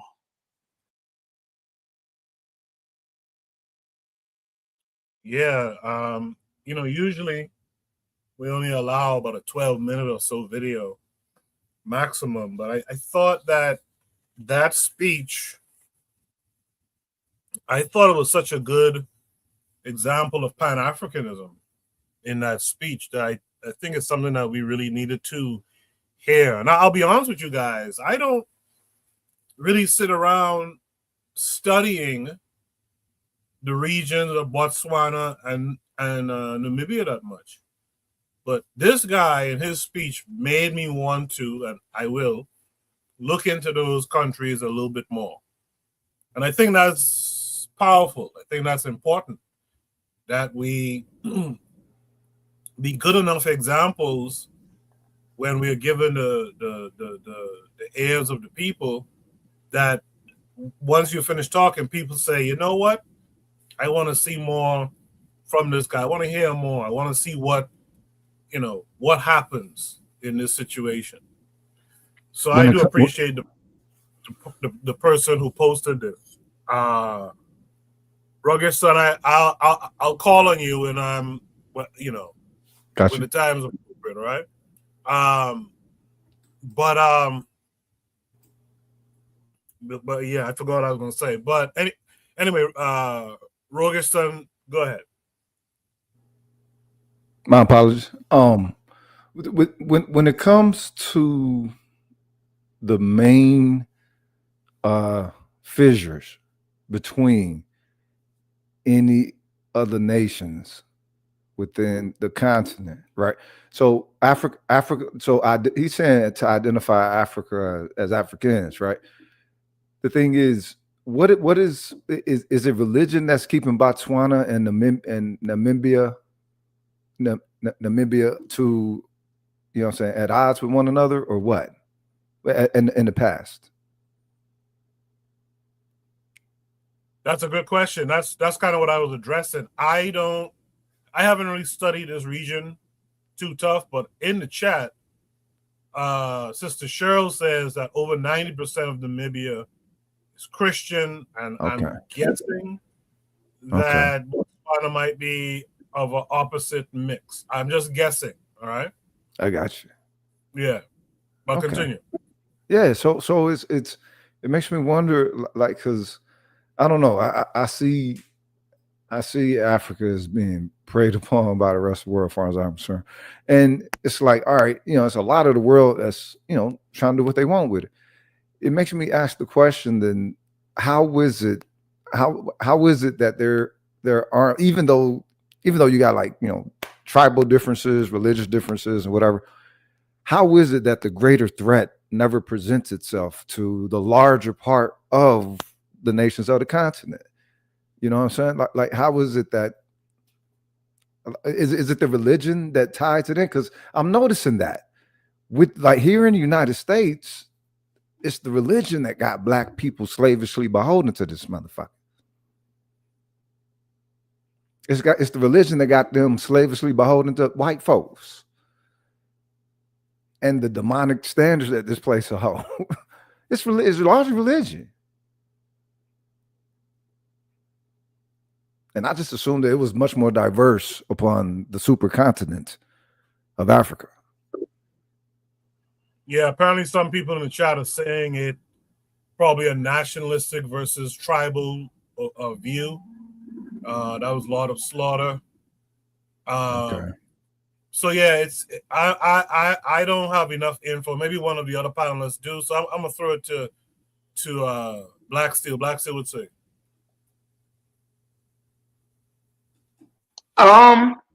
You know, a lot of times the colonial powers work really hard to, when they would form their, colonial holdings, they made sure to put rival ethnic groups in there so that way they could be fighting each other. Yeah. And they would use that divide and conquer as a way to, while they're fighting each other, to loot their resources. Also, too, another thing is that he mentioned these countries are very small populations. Namibia is mostly desert. Botswana lost a lot of its population, a lot of their young people during the AIDS epidemic too. So I know that these countries have a very small population. I think that what they're trying to do, he mentioned something about their airline industry has collapsed. Botswana has a very lucrative diamond industry. How unfortunately that diamond industry is in control of the Western powers. I think particularly like Great Britain and so on and so forth. But what they're trying to do, they're trying to foster greater cooperation between the two groups, which is a really good thing. I think a lot of African leaders are starting to see that the writing on the wall, and they see that much of their resources are in demand by the world, and they want to be able to get to use solidarity, work with each other, and cooperate. I think that's one problem, is that these African nations have for so long followed the borders that were drawn upon them by Europeans. When Europeans drew the borders in the Berlin Conference in 1885, they did it as a way to maximize their theft. But once the African nations became independent, they still kept these borders. So I think that as Namibia and Botswana are going closer together, they're trying to eliminate those national borders. Were they joining the Sahel states? Was that part of what the chat was? I don't know if anybody got that. But it sounds like they might be trying to come together instead of trying to be just form one nation. And if that's the case, if they're both mainly beef producing nations, where do they ship their beef to? Probably Europe or Saudi Arabia. They can't have cows in Saudi Arabia. Yeah, they don't eat pork. They're Muslims. Saudi Arabia is mostly desert, though. That's the thing. They're mostly desert, so they own a lot of farmland in Ethiopia too. A lot of farmland is owned by Saudi Arabia, Ethiopia. So you have another African nation that's just taking advantage of the discord is found in the motherland. But I think it's a good thing, though. I think it's a good thing that they're working together. I hope that they continue to build relationships with one another. So that's just my thoughts on it. I like the thought of a unified Africa is dope. I ain't even a Pan Africanist no more, but in the sense of that, I'm saying I used to be whatever. But the thought of a unified Africa, are you kidding me? Oh God, yeah, that's right. and Trayor said it all. Yo, long live Ibrahim Trayor, for real. He said it all. Well, a shout out to Malema as well. Can't forget Malema. Appreciate that. VWeb, what say you? I'll keep it brief. I don't believe shit that come out of politicians' mouths, so I don't want to poo-poo on the fucking moment and shit. You know what I'm saying? But the first thing I do when I hear politicians, particularly from Africa, talk, is I look and I see where they were educated. This cat went to Harvard Law School. You know what I'm saying? He's a Harvard-trained dude. So he's been trained to speak well. He's been trained to say what he needs to say. Will action speak? We'll see, right? I'm so like numb to speeches at this point to keep it real with you. So, if he's about that action, I do know Botswana and Namibia, two of the most developed nations already, as far as African, sub-Saharan Africa and stuff like that, and then we got to keep in mind a lot of nations in Africa, babies, on the world stage. I think Botswana was in the 60s. They got their freedom, independence. Namibia, I think within the past 30 years or some shit. I mean, y'all can quote me on that. I don't know for sure. But at the end of the day, in comparison to like this 250 year monstrosity known as America, you know what I'm saying, or any of these China or anything like that. So, it takes a while to get things in order. You will have things like dispute. I think they had a border dispute, I think, was the main thing between Botswana and Namibia, a dispute about some on the border or something like that. But I don't think it's been something that's been a conflict or bloody type of conflict, right? And just like Black Steel said, just hearing about the populations, the 2.5 million and 3 million, I think New York has 8 million people, something like that. So not only are these baby nations, right, as far as the age, they are also tiny. So if they can get it together and advance and keep things going, be one of the more and continue to be one of the more developed nations, and maybe that spread out to the rest of sub-Saharan Africa, that's dope. But we will see. Like I said, when I see what people educate, I've learned a long time ago to just watch and see what people are educated, and that's the first thing I do. When I hear people talk, I go and see what school you went to, and then I haven't seen too many revolutionary thinkers come out of Harvard. It's just me, but I hope good things come to be on an optimistic level. You know what I'm saying? But that's it. No, I agree with you too. You do have to look at where especially when it comes to Black leadership, African leadership, you do have to look them up. And now, unless they change the gameplay, you don't usually get these kinds of guys talking in quite that way. If I'm not mistaken with my history, you don't really get them like that too much. But like you said, we'll wait and we'll see. In the chat, Trigger Happy says, yeah, Goita does little talking, but a lot of action. Most of the AES generals, to be honest, he says Traore does more speeches out of all of them. Shout out to Provide Triggers for Evolution. She said Namibia is vast in terms of its landmass, very dry, desert-like, and home of the sand dunes.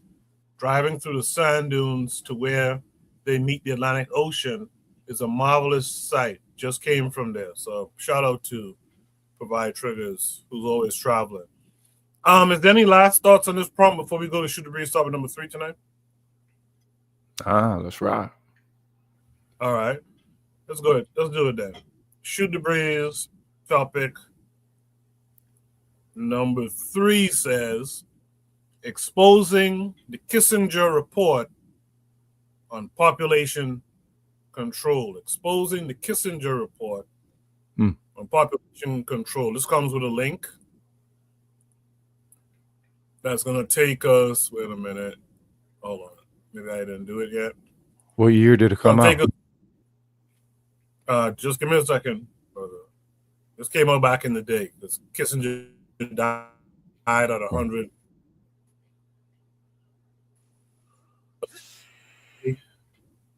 And this came out like in the late 60s, 70s.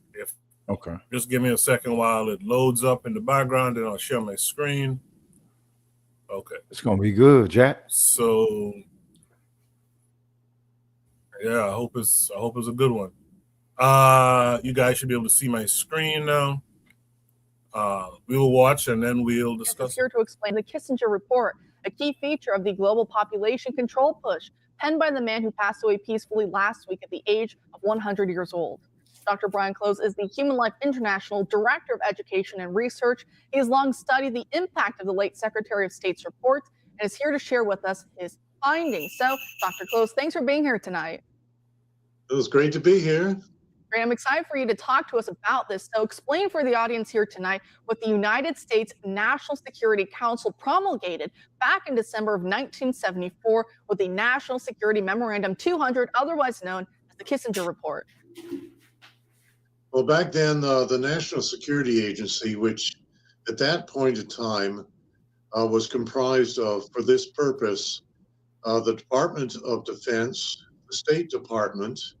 We also had USAID, which is the United States Agency for International Development, and several other organizations which wrote something under the direction of Henry Kissinger called NSSM 200.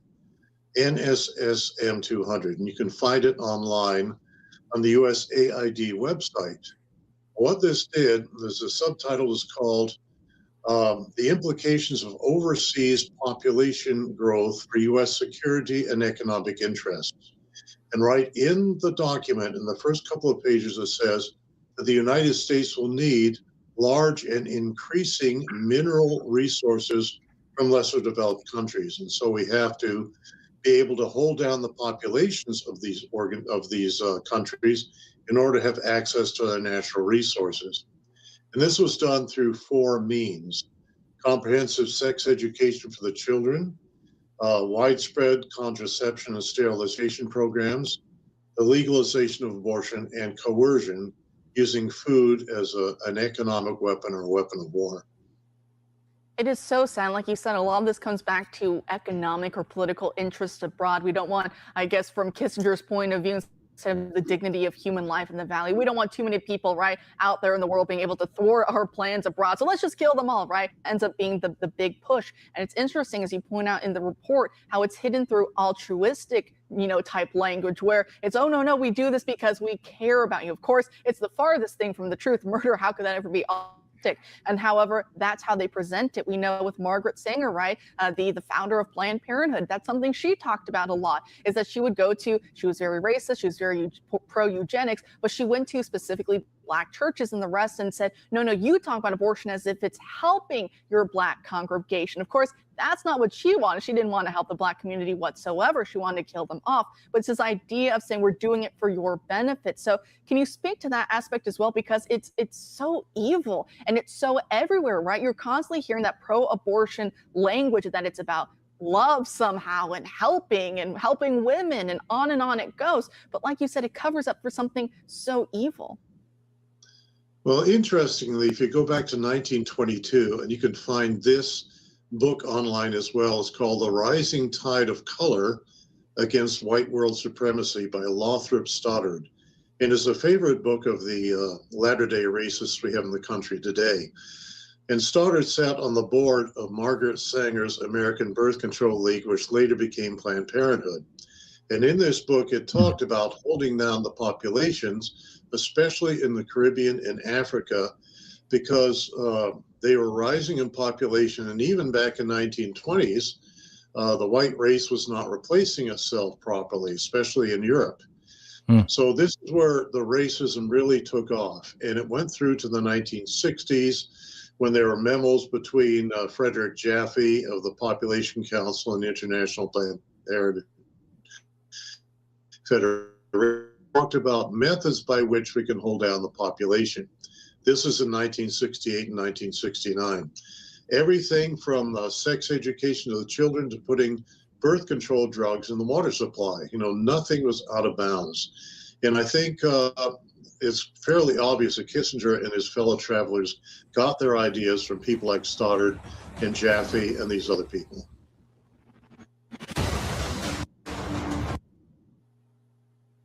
Wow. Interesting stuff. I was thinking just the other day,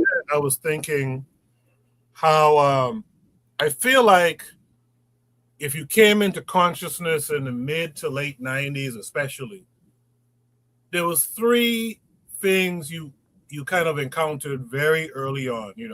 Malcolm X autobiography was a big reading thing at the time. Asada Shakur's book. And interesting enough, this Kissinger stuff on population control came up often in conscious spaces mid to late 90s in America, in the New York area at least. And I find it interesting that it's still relevant today. I see Rogerson seems to be eager to speak on it. So Rogerson, should read topic number 3, exposing the Kissinger report on population control. What are your thoughts on that? Well, no. I was just agreeing with you. I didn't want to step on your monologue. No. I threw it to you. So what are your Okay, I thoughts can on do what? that. Well, I think what it does, it tells the fact that he acknowledged even in the 1920s that Pleasantville was having issues with their genetics and everything. But also the fact that these things can become values unto our community. That's the ill part. It's like how, you know what I mean? I've always wondered as a little black boy, when you look into our history, how did the black people back then, how did y'all believe them? What was they presenting to those black people in the 30s and the 40s? And what could they present to you in the 30s and the 40s and the 50s and the 60s? To where you'd be like, all right, yeah, this is trustworthy. Not only is it trustworthy, but let's receive it exactly in the, I guess, in the couch way that they present it. And I didn't know that was what Planned Parenthood was. I didn't know that. Holy shit! I did not know that Margaret Sanger's, thing became Planned Parenthood. And when you talk to liberals about Planned Parenthood, you talk to black women about Planned Parenthood, it's like they present it as if it's on that health thing. And it's like, okay, well, this is based off of a subjective classification standard of another people, but people adhere to it. To me, that's the wildest thing. Appreciate that, Roger's son. With that said, man, let me hear from Black Steel next. Black Steel will say.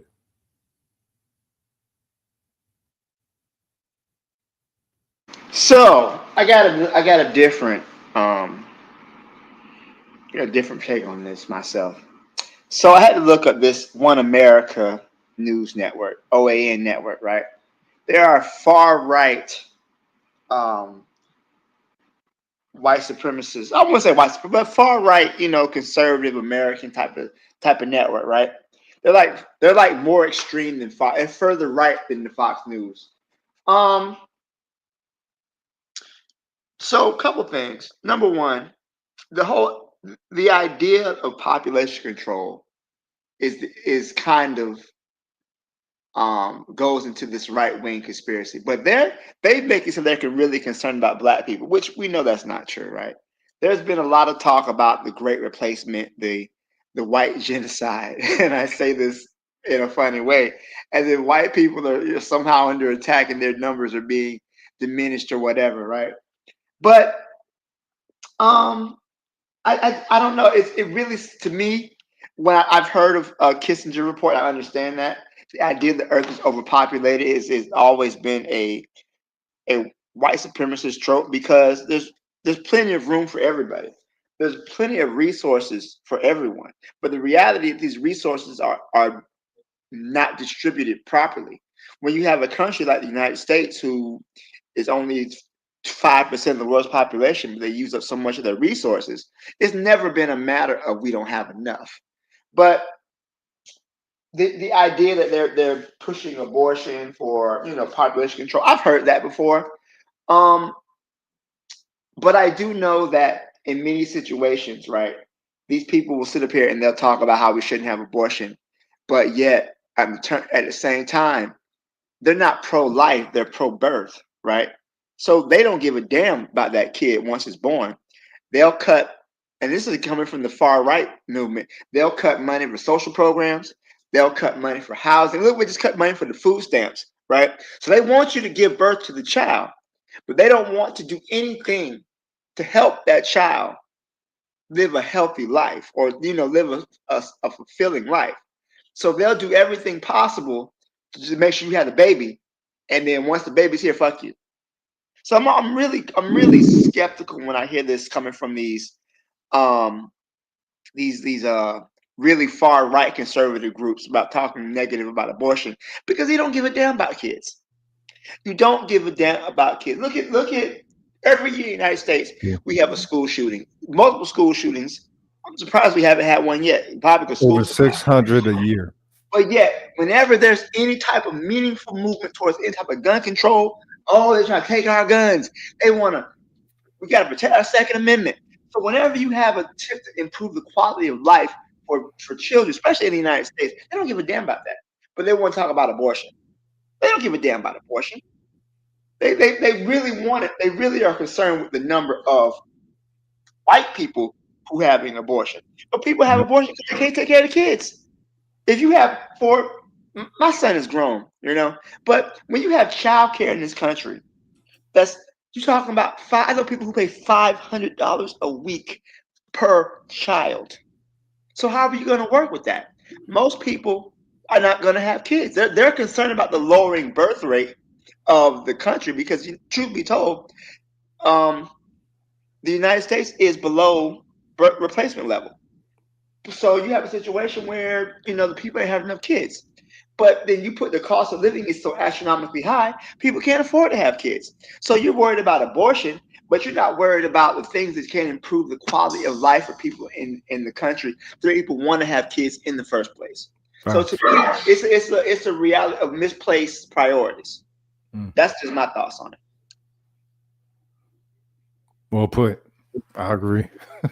Exactly right. I appreciate that. Black Steel. D-Web, you heard what Black Steel had to say. What say you? I mean, it's catch-22, right? Part of it's always funny to me, like how we hear a lot of people talk about how we can't these people can't raise children, such overpriced and stuff like that. When back in the day, our grandparents was able to raise 7 to 8 well-adjusted children, on half of what we get these days. The problem is self-reliance has been killed, right? We don't, most people can't fucking hunt. Most people can't do anything. Most people don't have a crop. They're not growing a garden in their backyard. It doesn't happen anymore. They killed self-reliance where we're dependent upon the machine. So that's why it's such a trope to have children these days, because we don't know how to do shit. Give most people a needle and thread and tell them sew some shit, sew a hole in a fucking pocket. They can't do it, right? So this is probably the most dependent on the system generation that we've ever had in life, which aids to the whole children thing. But the population thing is old. That's some old shit, bro. If you go back to the Georgia Guidestones, and Henry Kissinger has been one of the most malicious and evil people ever to exist. So it's no doubt that he would be on the population control thing. But a lot of these things, people don't know that a lot of what the World Economic Forum pushes, right? We tie to these world banks and things like that. Part of what they do is give each country like a credit score, right? In order for them to loan you money, to loan you anything, right? That's one of the reasons why Brazil, if you notice, Brazil maybe 30, 40 years ago considered a second world country, right? What they did was made a big push to reduce their birth rates, right? The 2.1 is the magic number, right? You get it below there or to there, then you get your up ranking in your credit rating as a country, right? That's why they was able to host the Olympics. They would have never thought about hosting the Olympics. That's why you see Brazil pushed on the major rear, as opposed to the African nations where they're deranked, right? They're having too many babies, too many black people are being born. And it was funny how, granted, this is like a right-wing channel. I seen that OAN. I know Black Steve's gonna catch that, but a broke clock is right twice a day, right? One of the things that they did say in there, or what they did push in there, is about how about Africa particularly, or even the population control a certain population, right? Bill Gates was very instrumental in Africa a lot, doing a lot of shit, right? One of the things he was pushing is this drought resistant corn, right? This drought resistant corn that could somehow stop starvation in Africa, right? In the reality, you don't know what any of this GMO laden shit is gonna do. We've already seen that they put shit in food and chemicals, things like that. There's so many products in the United States that is banned in other countries, right? You got to consider countries are at least continents like Europe and things like that. They ban American food. They're trying to get birth rates up, right? They're trying to have I seen Russia was offering like every child you have, you get more money, right? So that great replacement thing is a thing, but at the same time, there is a conjoined effort to reduce birth rates. The thing is, it's happening to the people they don't want it to happen to, right? Just like they had pushed abortions and put Planned Parenthood in a lot of black neighborhoods, what happened was the Beckys of the world started going to those same places and start having abortions as well, which white people already had problems birthing, children and things of that nature, right?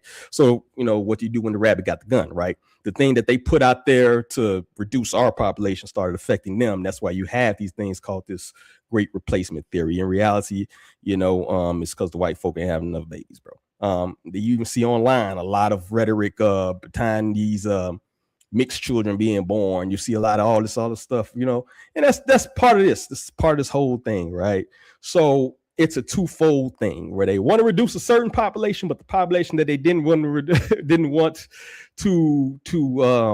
big up, they didn't want to produce more black folks. So they're like, oh no, the thing that we put out to reduce the black population is actually turning against us. So we got to do something about it, right? So now they're kind of revealing the truths of what they've actually been doing, right? Even some of these right-wing channels, they're revealing what they wanted to really fucking do, right? Right. So that's what you're seeing here. That's all. None less, nothing more. But the population reduction, population control thing, that's old. That's old. It's some decades old. It's just not revealing, or people just not getting hip to it to this internet age. But I've read books back in like the 80s. If you read Behold a Pale Horse and shit back in the day, all this shit is already spoken on. The birth of dearth. Yep, exactly. I remember they was talking about it big time in the late 80s. I remember paying attention to it, but the thing is, I don't think people like the way that they talk about it. Isn't it evil? Like to call Margaret Sanger evil. It wasn't calling her evil back in the day. And if they can see that evil, if they can see that systematic. Oh no, they praised her. They praised her. She was praised. Yeah, I mean, all the time. Yeah, they loved her. You know what I'm saying? White House, in her Klansman capacity, if you will. You feel me? The whole thing is, damn, I forgot my point. I forgot my point. All right, you got it. That's all right, man. We have another panelist who we got to welcome in this week. Before that, though, let me just hit this comment here. Trigger Happy says, but Pan-Africanism will always keep our numbers afloat. When you are a tribalist, you will cry like South African men who hate when Nigerian men get with South African women. With that said, before that, Sister Cheryl in the chat said, exactly. Becky's getting lots of abortions, but it's not being recorded. Let's welcome in Sister Cheryl to the panel. How are you this week? I'm well. Can I be heard? Yes, ma'am. Yes, ma'am. You can be heard. Good evening, Cheryl. How you doing? I'm good. How y'all doing? Good, good. Thanks for coming through. Mm-hmm. So you know what the topic is, correct? You saw the the impassioned speech that was given. What say you to everything you've seen and heard? So I like much of what everybody was saying about how, this population thing, it's not new, but it's like every decade they find different ways of being creative, like, and trying to reduce population amongst certain groups of people. I know when I was younger, I cannot remember the name of the birth control, but it was very popular. And as soon as I hit 18, the doctors were trying to give me this birth control.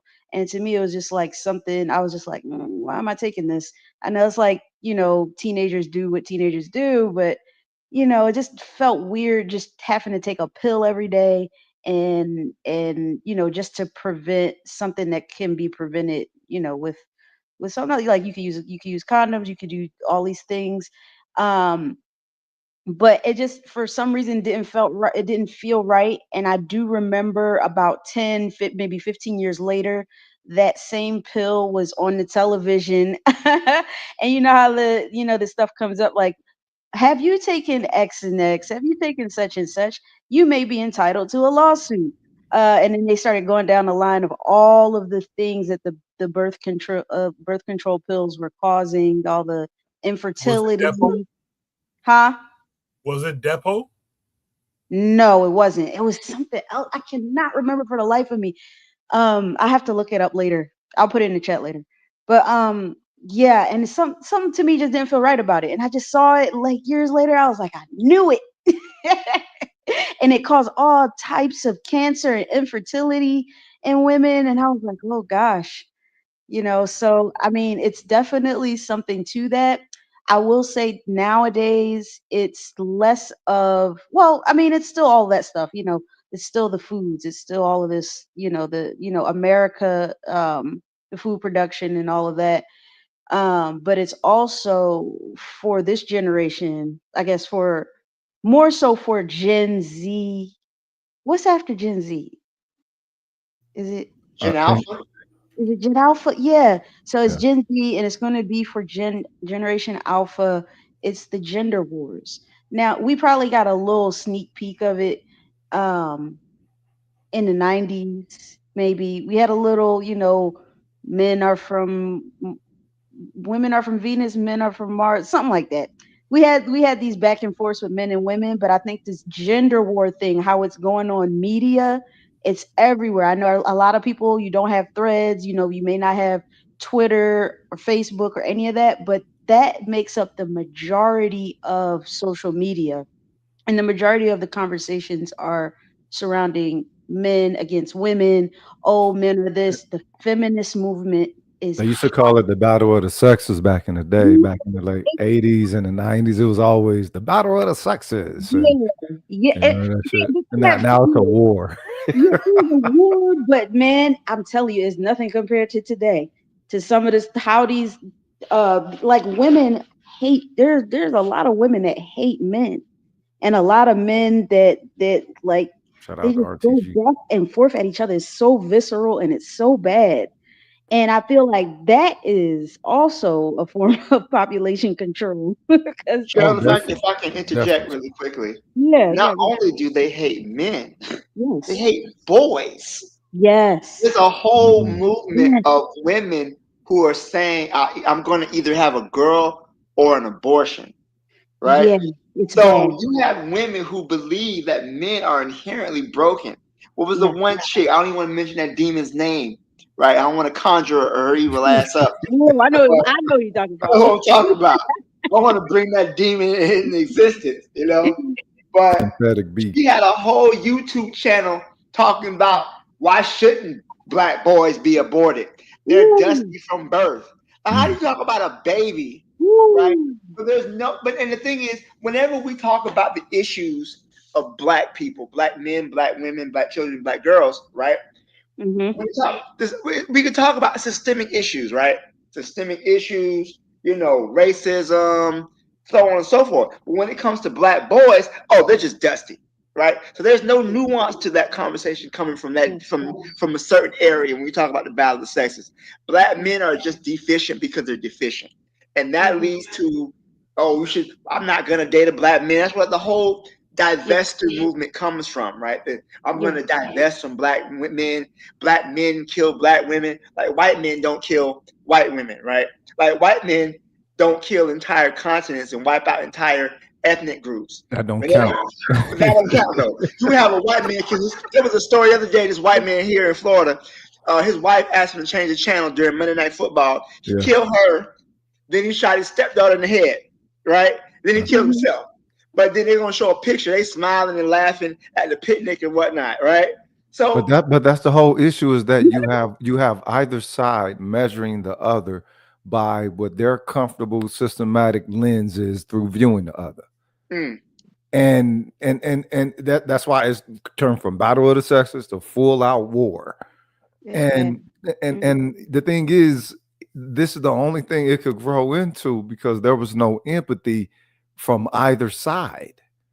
The issue with Red Pill is that there was, well, one, it was stolen. All right, it started off as being some conscious, aware, woke. Right, Red Pill was wokeism when it first started. And then you had these incel ass pilgrims took it over, and they started putting relationship to it. Well, the black dudes who was, what I'm saying, with them in that regard, because they were STEM, science, technology, engineering, and math, and we're six figure and all this old bullshit. All right, well, they had to get out of those groups because they were too racist. So then they started making their own manosphere or whatever, right? The whole thing is it lacked empathy the entirety of the time. If you're going to talk about this woman and then you don't want this woman, Why are you talking about a woman that you don't want? If you got all this access to all these other women because of your whatever status is supposed to get you, you know what I'm saying? Why she's supposed to respect you, but you don't, whatever, all right? Then, you know what I'm saying, get the other women that's choosing. But no, I think what it did was that it opened up the battle of the sexes into this fucking war. It could have been something that called an empathetic accountability for it. Because let's say that, you know, you're talking to your wife. Some of these motherfuckers have never been married. You're not going to go with your wife as hard as some of these motherfuckers will go with black women on the motherfucking dime. You ain't going to get the fuck out of here. I will say it's like, because there's a lot of black women that are saying it, but I think it's also important to remember, like, where are they getting it from? Like, when that's why so many, you know, how black women, like in the United States, we're always saying, well, black women are the most educated women, even over their men. Even when you look at other races, black women tend. I'm going somewhere with this, but Yeah, for sure. black women, they say black women are more educated, and they also on average earn more than black men, and that's different from any other race. All the other races of men, races of people, the men earn more than the women. Okay. But black women earn more. But look at what black women, look at what they're being taught in the university. Like, when they go to the university level, that's where they get these feminist talking points. So I know it's easy to blame black women, but their ideology comes from white. Oh yeah, it's the conditioning. It comes from the framework of the conditioning, definitely. And also, that's not a true statement. Black women do not out earn black men. Really? No, they do not. Black men, and another thing too. Why is that a measurement though? Why is that a measurement of quality for any? I was about to say that. Because we live in a white patriarchal system, whereas there's a standard. The man earns more, right? And if unless the man earns more money, the woman can't respect him. Now, for black people, that's never really been an issue because black women have always worked, right? Yeah. Most black women have had a job because black men didn't earn enough because we live in a racist society. But now the standard is that, okay, well, black women have more education than their men. That is the same for every racial group. White women have more education than white men. Asian women have more education than Asian men, right? That is, for some reason, they want to point it out for black people as if we are somehow deficient, right? I know it wasn't. They just want our numbers to look good with everybody. I mean, this is the thing. What sets the qualitative measurement for what we deem as essential for the healthier we? I don't. This is the thing. I think what it is, it has us looking at this shit like we're two different demographics or some shit. Yeah, because historically, but you got to remember, because when people make those statistics, they are like, everything that we do, like, is like based off of what white people do. So when white men and women have a fight, black people who are in the feminism and all of this liberal stuff, they think that, well, these are the same fights that are happening in black community. And it's not the same fight. The white man has always been at war with his woman. Preach. The black men and black women have been complementary until we came across their religions and until we came into their stuff. So even now we don't, like, black men ain't out here like, oh, I make more money than you. You're a woman. Black men don't do that. That's like, goofy. That's goofy. Only okay. So you do have people picking up some of that ethos because, you know, it's popularity now. You know, and it's social media is a social factor all unto itself. It seems to be a magnification of like the worst attributes of people. So that's the thing. I don't. Once it's gotten to this level, I don't think you can change that. I think, you know, everybody like, you know what, the top is finna blow for all this shit, right? I think what we're seeing is the powder keg exploding, and we're like, okay, you know what? Can we stop that piece from flying over here, that piece from flying over here, whatever? I think what we're witnessing is the powder keg. We're not. It's not just things that we can mend, or if that is the case, I like to look at it like this. Let's say that you're looking at a body, anthropomorphize it, if you will, and that body has some form of affliction to it.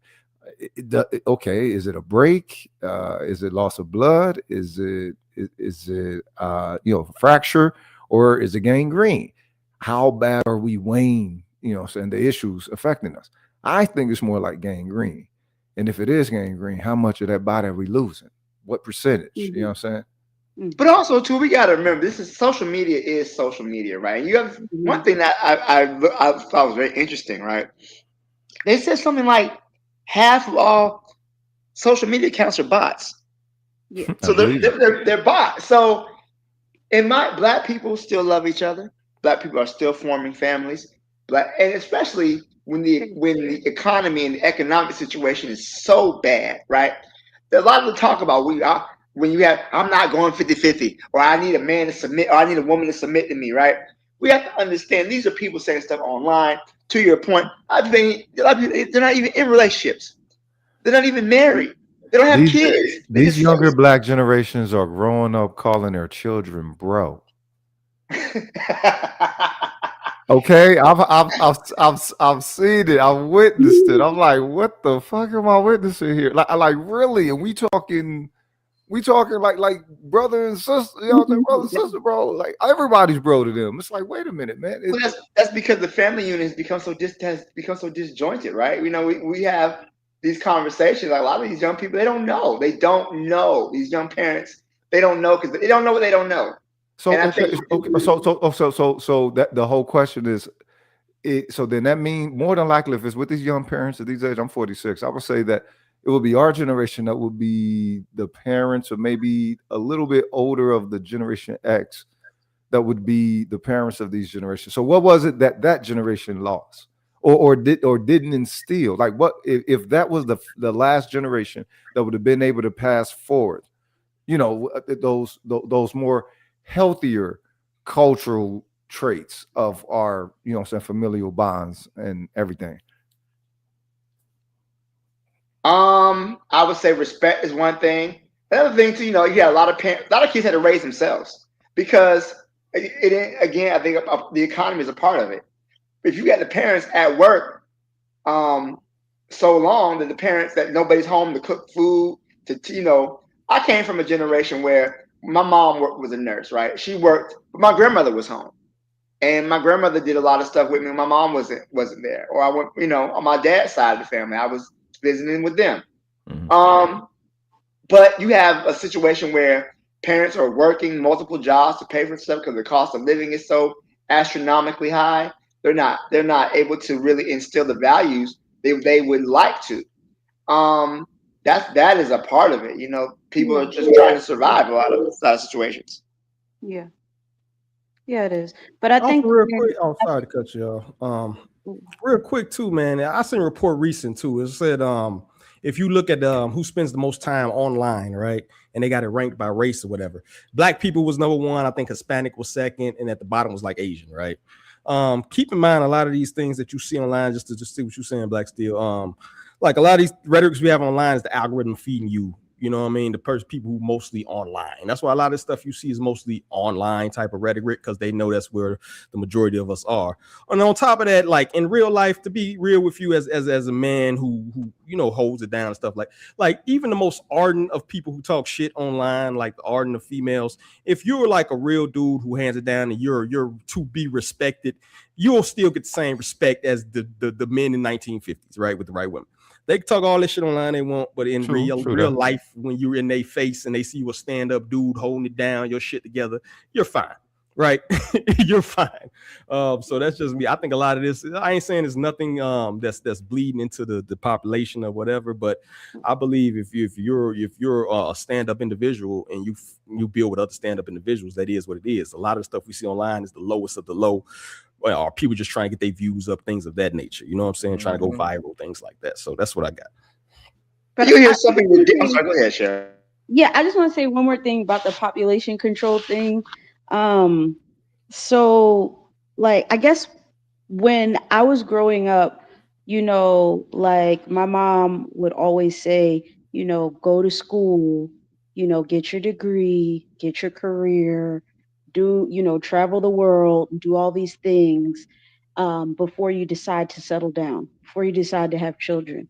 And, it's not that it wasn't good advice. Like I think it was good advice, but I think somewhere along the way, we like women got lost. Like like social media aside, I think women got lost in the career thing. And it doesn't mean that it's not possible for a woman to have a career and have a family. And I know this is kind of off topic, but it's kind of on topic of the population control because it's psychological.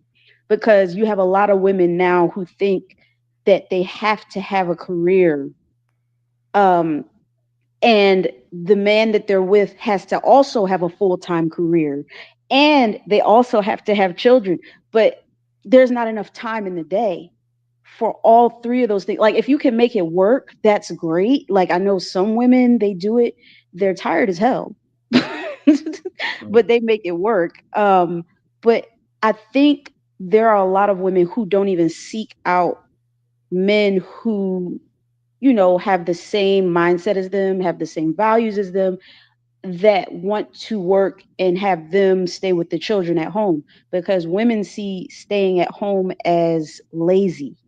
Okay, this is the type of mentality we're dealing with today. Yeah. So it is, yes, things are more expensive. Yes, but there are men that exist, black men that exist that, um if you talk to them, if you see what their values are, um, and if you can humble yourself as a woman and not be so career driven, then you can have a family. You don't have to work yourself into the ground. You don't have to work yourself to death, and you can focus on your family, and you can have something on the side like that. For most women during, maybe decades ago, that was a life for them. There was nothing wrong with that. That was respectable. Today, these women don't want that. They get bored. They get late. They think it's lazy. So I think we need to bring back a certain type of mentality surrounding family and community. And you don't always, if you want to be a career woman, that's fine. But all of us can't be career women.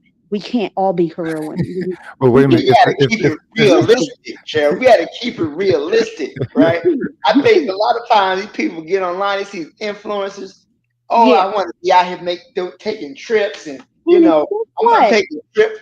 I'm going to flights, and I'm doing this, I'm doing that. That is not real fucking life.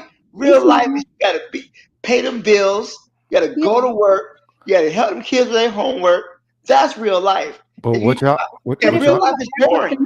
look, but that's what y'all need to take into consideration. It's more the environment. The whole thing is, so it started for you at home, right? But then it was substantiated by the environment. It's not just the propaganda, not just the literary propaganda. It's actually the environment that's the programming itself. So now you're engaging. Those minds are engaging. All of those, I guess you could say everything's been meta, if you will. Now you got those minds engaging all of those factors at like hyper mode. And saying they're constantly tuned into something that actually distorts the way that they perceive. Right now, we can say we can say that's attention, right? Okay, attention. But now, once people's so-called attention span gets to 7 seconds, I think they say that's what the inevitable average of the attention span is supposed to be. 7 seconds. Yeah. Due to I'm gonna say being due to the transhumanism factor that is social media with a young mind and the culture that is created through that as a lens. You know what I'm saying? We're talking as far back this shit already, what, 15 years back now, Vine and all the rest of that, right? All the way up until now. I mean, look at Kai Cenat. He's a world, he hypercoons about it, and he's one of the most you know what I'm saying, sought after icons for all the youth and everything. And it's like he's doing everything that a pilgrim say that a stereotypical, you know what I'm saying, you know, black coon is supposed to do or whatever. You know what I'm saying? You're bucking your eyes, you dancing with chicken, you fake, you know what I'm saying? You're faking it with the reality of the prison industrial system. It's hey, you know what I'm saying? I have y'all seen that? Have y'all seen the artificial intelligence of those apes in cotton fields? The fact that somebody, you know what I'm saying, got the gall to do that is it's like all of that shit that we didn't get handled before, it never got handled. Anything, any negation that's ever hit the black community, ever, it's never been alleviated since crack, right? Whatever, since crack, everything that's hit the black family, the black community, the black family model, all of that, it's always stayed. So I understand that, you know, people are like, hey, we do this, we get better. We do this, we do this, we do this. The thing is, the issue is that the environment is poisonous. And we don't think that we have to fortify ourselves mentally, physically, or spiritually against a poisonous environment. I ain't saying we can't create nothing within it, but to have to have a more subjective, you know, existential perspective of why we build and what we building in it. Not just because, oh, okay, this, you know, this is what they give us, this is the rules, and this is what they say, and all this. I think it likens itself to more of internal valuing through that pre-emancipation conditioning. I'll put it like that. Good conversation, guys. Brother D-Web had to step away to tend to his children, ironically. But it was a pleasure having him here tonight. And he tells me their show on KWAZ Radio. Remember, this show, the Bitter Medicine Podcast, is part of a podcast network called KWAZ Radio. D-Web has a show that they're looking to bring back after a lengthy hiatus. He tells me it should be back early this year, so look out for that. They usually go live on Sundays, so keep your eyes and ears open for that. I want to go to the last topic of the night. We run from 8 to 11 p.m. Eastern Standard Time on Saturday nights. For those of you who are new here, we tend to try to get through 5 topics. We're not going to get through 5 tonight. We'll just get through 4. But if you'd like to have topics of your own choosing discussed, just join the Discord. The link to join the Discord is in the chat. It's in the description of the video. So just go there, click the link, join the Discord, navigate to the Shoot the Breeze Topics channel, and post your prompts. Prompts should be accompanied with an attachment to say something like YouTube or Twitter would be ideal. YouTube, Twitter, and TikTok would be more so ideal. So yeah, you can join the Discord so your topics can be discussed as well. Shoot the Breeze topic number 4 says the sick Western mind, which I feel like we've been discussing that for a little while tonight. The sick Western mind. This comes with an attachment that takes us to X, I believe. Yes. It's going to take us to X and make sure I got it. And then once it comes up, I'll make sure you guys can see it from where you are.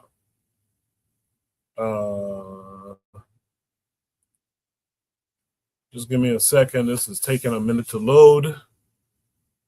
Okay. Looks like we're getting through, so I could share my screen. You should be able to see it takes us to X. And a post from Zoom Africa, the caption says, African lady talks about the unethical practice of foreign photographers and videographers exploiting African children by taking their pictures without consent, often portraying them in vulnerable situations to perpetuate negative narratives about Africa. They'll one day regret. So this video, almost a 2-minute video, we'll play it from the start and then we'll discuss it. You see those foreigners that will leave their country and then carry their big cameras and fly to Africa and go to any country, travel straight to the village and start recording and taking pictures of random kids having the best time of their lives, most of them probably without clothes on, without taking consent from their parents or their guardians. One day we'll have the time to address you. Because tell me why you will leave your country and then come to our continent and then you feel like it's comfortable for you to go and just see kids having the best time of their lives, by the way. Most of them, no clothes on, playing around, enjoying community. And then your first thought is to take images of these kids and not explain to these people's families or these children's families the scope of which you use those images, and not even telling them that you will go and share naked pictures of their children on your social platform or on your TV channels because you want to fit a certain narrative. You want to continue pushing that certain stupid narrative that Africans are poor and suffering. The day we will have your time. I'm just waiting for when Africans will truly wake up and realize that we are being treated with indignity. It's because I as an African woman, would dare not do that to your kids. I can't come to your country and take my phone out and start recording images of your children and pictures of your kids and come back to my country and post them online without your consent. You would drag me to filth. Then why do you think it's okay for you to come to my continent and then do the exact same thing? You don't even tell these parents. They may not even understand what you're using these images for. Because of lack of understanding, there will definitely be a time when you're going to regret your actions. So if you like, continue coming to Africa with your huge ass cameras and your expensive phones and keep recording images of kids. The day we'll have your time, we'll address you. But for now, keep going. Yeah, very interesting discussion she's having there. I experienced that many years ago. My youngest son must have been, let's see, he's 15 now. He must have been 5. I'm in a park here in New York.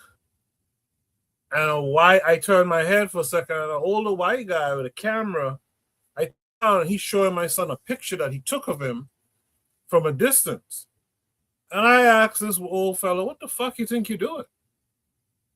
What the fuck do you think you're doing? He started copping pleas, and he basically skedaddled. I told him to delete that shit. Why are you taking pictures of my children without any consent, and then you're brave enough to go and talk to the kid? Like, this is why I said last week, we got to start doing some straightening in Black society, not just amongst ourselves or not just with our open enemy, but amongst ourselves too. We got to get some straightening going on. Afro Native World says, only ask for the donation you can do within your budget, as we have a lot of projects. I don't know if that was meant for me for this chat, but I will say that applies here too, man. Hit the Cash App, as Brother Bakari would say, or use the YouTube donate button. There's a lot of things we want to try to get done, and donations will help a whole lot and help those things to come to fruition much faster. In the chat, Sister Cheryl says, I'm going to start doing that. Holler. So I'm going to start with Sister Cheryl. Sister Cheryl, what did you take from this conversation? No, I was just making fun though in the chat because it is annoying when white people do that. Like, and we should have some type of parameters for if they come in our environment and start doing stuff like that. And sometimes they do it and they be doing it on the slick. They be just having their phone out and they just like do it real quick. But I was just thinking, man, we can't catch them all. I'm just gonna go to Kensington and Philly, and I'm gonna take me some pictures of some heroin addicted and some opioid addicted white people, and I'm gonna put it up on the internet and see what happens. Cause what y'all gonna do about it? I mean, they can't fire me. Like, so I mean, what they gonna do? Cause what you gonna do? Like, they don't respond unless you do something tit for tat. So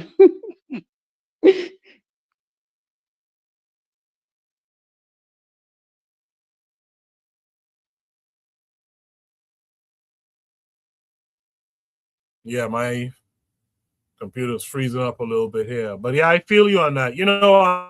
A friend of mine who used to come on the panel a lot during the pandemic, a friend of mine named Kevin Carre. Some of you might remember him. He's a photographer. And he actually was doing that years ago as like a little bit of a project. I mean, I remember him telling me, I wasn't aware of this part of it. He said, in the 80s, the mid 80s and stuff, he could remember being a kid in New York, and those magazines were publishing black folks just fucked up freebasing and all that kind of stuff. And some of those guys who went on to win Pulitzers and all of that, showing black struggle, black disaster. And Kevin Carr was doing that for a little while. He was taking pictures of them white, methed out folks out here in the city and stuff like that. And I applauded him for that because he taught me something. I didn't know that was happening or that had happened. And he had the awareness when he became a photographer to say, you know what, I'm gonna do some of that shit too. That's what I like. I like us.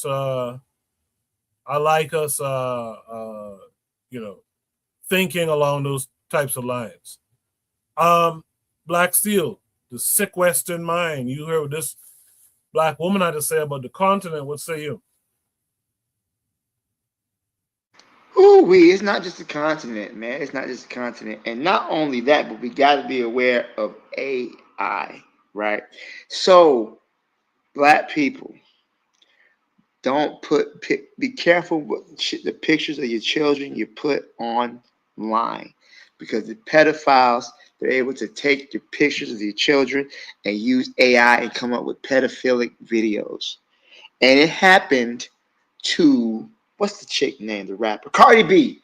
She had her daughter online, and somebody made a whole AI video of her daughter being raped. It was terrible, right? But the technology to do that exists out here. So we have to be very careful, because these things can be done. This is a couple of years ago, to your point about people winning awards. There was a white photographer, I believe it was in Sudan, and it showed a black child who was dying of starvation. There was a vulture hovering over him, right? And the dude took a picture of the black child literally dying. He didn't offer help, but he was able to snap a picture of the vulture waiting for the child to die, right? And he got so much pushback from the world. I think he ended up committing suicide after that. He said he could never get the image out of his mind of that child. It was during some war in Sudan during a famine, and he could never get the image. But how he won a Pulitzer Prize watching a black child die. This is nothing new. We just got to be careful. We got to be careful, right? I think a lot of the issues boil down to this, right? Black people are at war with the Europeans, right? We've been at war for 500 years, but the only people who seem to realize it are white people. All they do is attack us, murder us, kill us, slander our name, destroy our history, and we treat each situation like it's a battle and it's not a war, right? This is we get mad, we protest, and then we go back to living our lives. And white people are just continuously coming up with new ways to screw with us, because they realize that they are our enemy. And that's a problem for us. So I don't know, man. I just nothing. There's nothing new under the sun. I think it was Khalid Muhammad said that if you think the cracker from today is any different from the cracker from 500 years ago, you are a damn fool. And you can see these patterns of behavior that white people engage in, right? They're not new. They just, and when the technology improves, they just try to come up with new ways of recreating the same abusive relationship they've had with us for the past 500 years. That's my take on it. Yeah, this is why I like to have folks like Black Steel and others like him around, because he knows, he has the memory and the awareness to tie a topic into something going on right now. And that was a good tie right there. I just yesterday was sitting at my computer on Twitter, and I noticed all of these prompts for Grok, which is an AI from Elon Musk in there. And there's all these people say, hey, Grok, put her in a string bikini or put her in dental floss. And I saw so many people just doing this thing, you know, and I'm sure if I navigated further down that rabbit hole, I'll probably find some really disgusting stuff. But it's interesting that there's nothing new under the sun, like Black Steel said. Things come back around. It just looks a little different, but it's the same basic concept.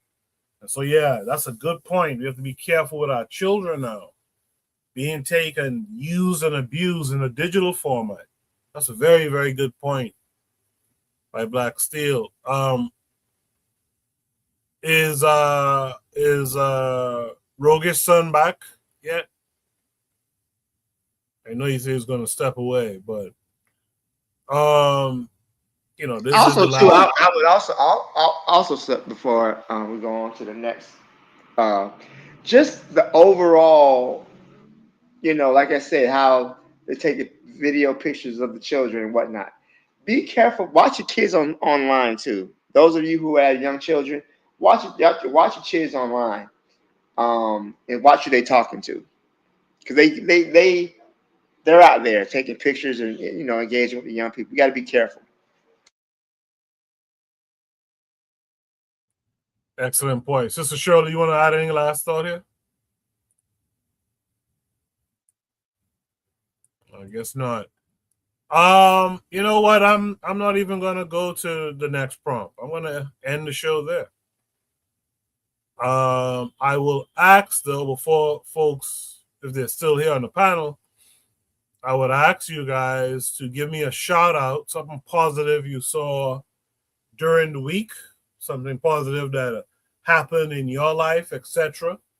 You know, shout out all concern me even, right? Like Black Steel just talked about, be careful with your kids on AI and online, talking to strangers and all that stuff. Shout out whatever you feel is necessary to shout out this week.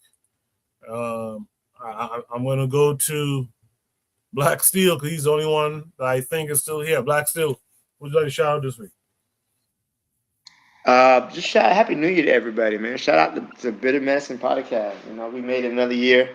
Shout out to everybody this year who made it. It's been even though it's only been 3 days, it's been a rough year. So shout out to everybody. You know, we're gonna hang in here. We're gonna make it through, guys. We all we got. Absolutely. Shout out to you for being here. You guys in the chat can post whatever you want to shout out as well. I'll read it on air. Sister Cheryl back? Is Rogue's son back? Any one of those two back? Yeah, I'm here. Sister Cheryl, you want to shout out? Yeah, go ahead. Yeah, I guess I don't know. Shout out to my son. He's 3, but he's gonna be starting basketball in a couple of weeks. So shout out to him with his little self.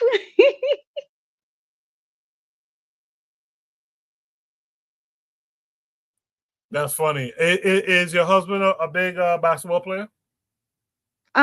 He's not a basketball player, but he watches he'll watch some of the games of college games in the pro. Okay. So. Okay. All right. Well, shout out to all of Sister Cheryl's family, particularly the little one. Shout out to you guys. Trigger Happy in the chat says, shout out to Ghana exiting the IMF. Shouts out to them. Afro Native World echoes the idea of big up little one. So shout out to them, man. My shout out goes to Buana. I was there, Reese. I was just there going through the same thing. So shout out to you. Having to deal with the death of a family member, particularly a parent.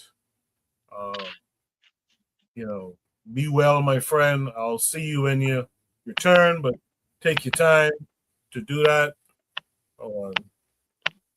Take your time to do that. Shout out to Brother Bakari. Brother Bakari is really living up to what a Gaviite is supposed to be about. He is the guy. He's the one person here who really reaches out to everyone, I think. I don't know if he reached out to Black Steel yet, but he keeps up with me, Buana, I think Kofi, the Black Critic, and others. So shout out to Brother Bakari for, reaching out to folks and making sure we're good, man. I hope you're good as well. We will be back next week. That's already the first episode of 2026. We'll be back for number 2 next Saturday. So again, join the Discord, link in the description. Post your topics for Shoot the Breeze, and I'll get to them eventually. If I don't, after a while, send me a DM and remind me to post those topics. Okay, then. Until next time, guys, you guys be good. Peace.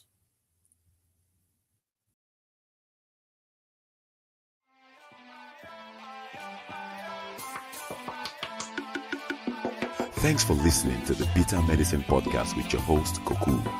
If you like what you just heard, we hope you pass along our web address, bittermedicineblogs.com, to your friends and colleagues, and share our show to all your social media. Be sure to check out our archive section on our website for previous podcasts. This has been a KWAZ radio production. Join us next time for another session of the Bitter Medicine Podcast. Follow us on Facebook at Bitter Medicine Show, Twitter, Bitter Meds, Tumblr, Bitter Meds, Instagram, Bitter Medicine.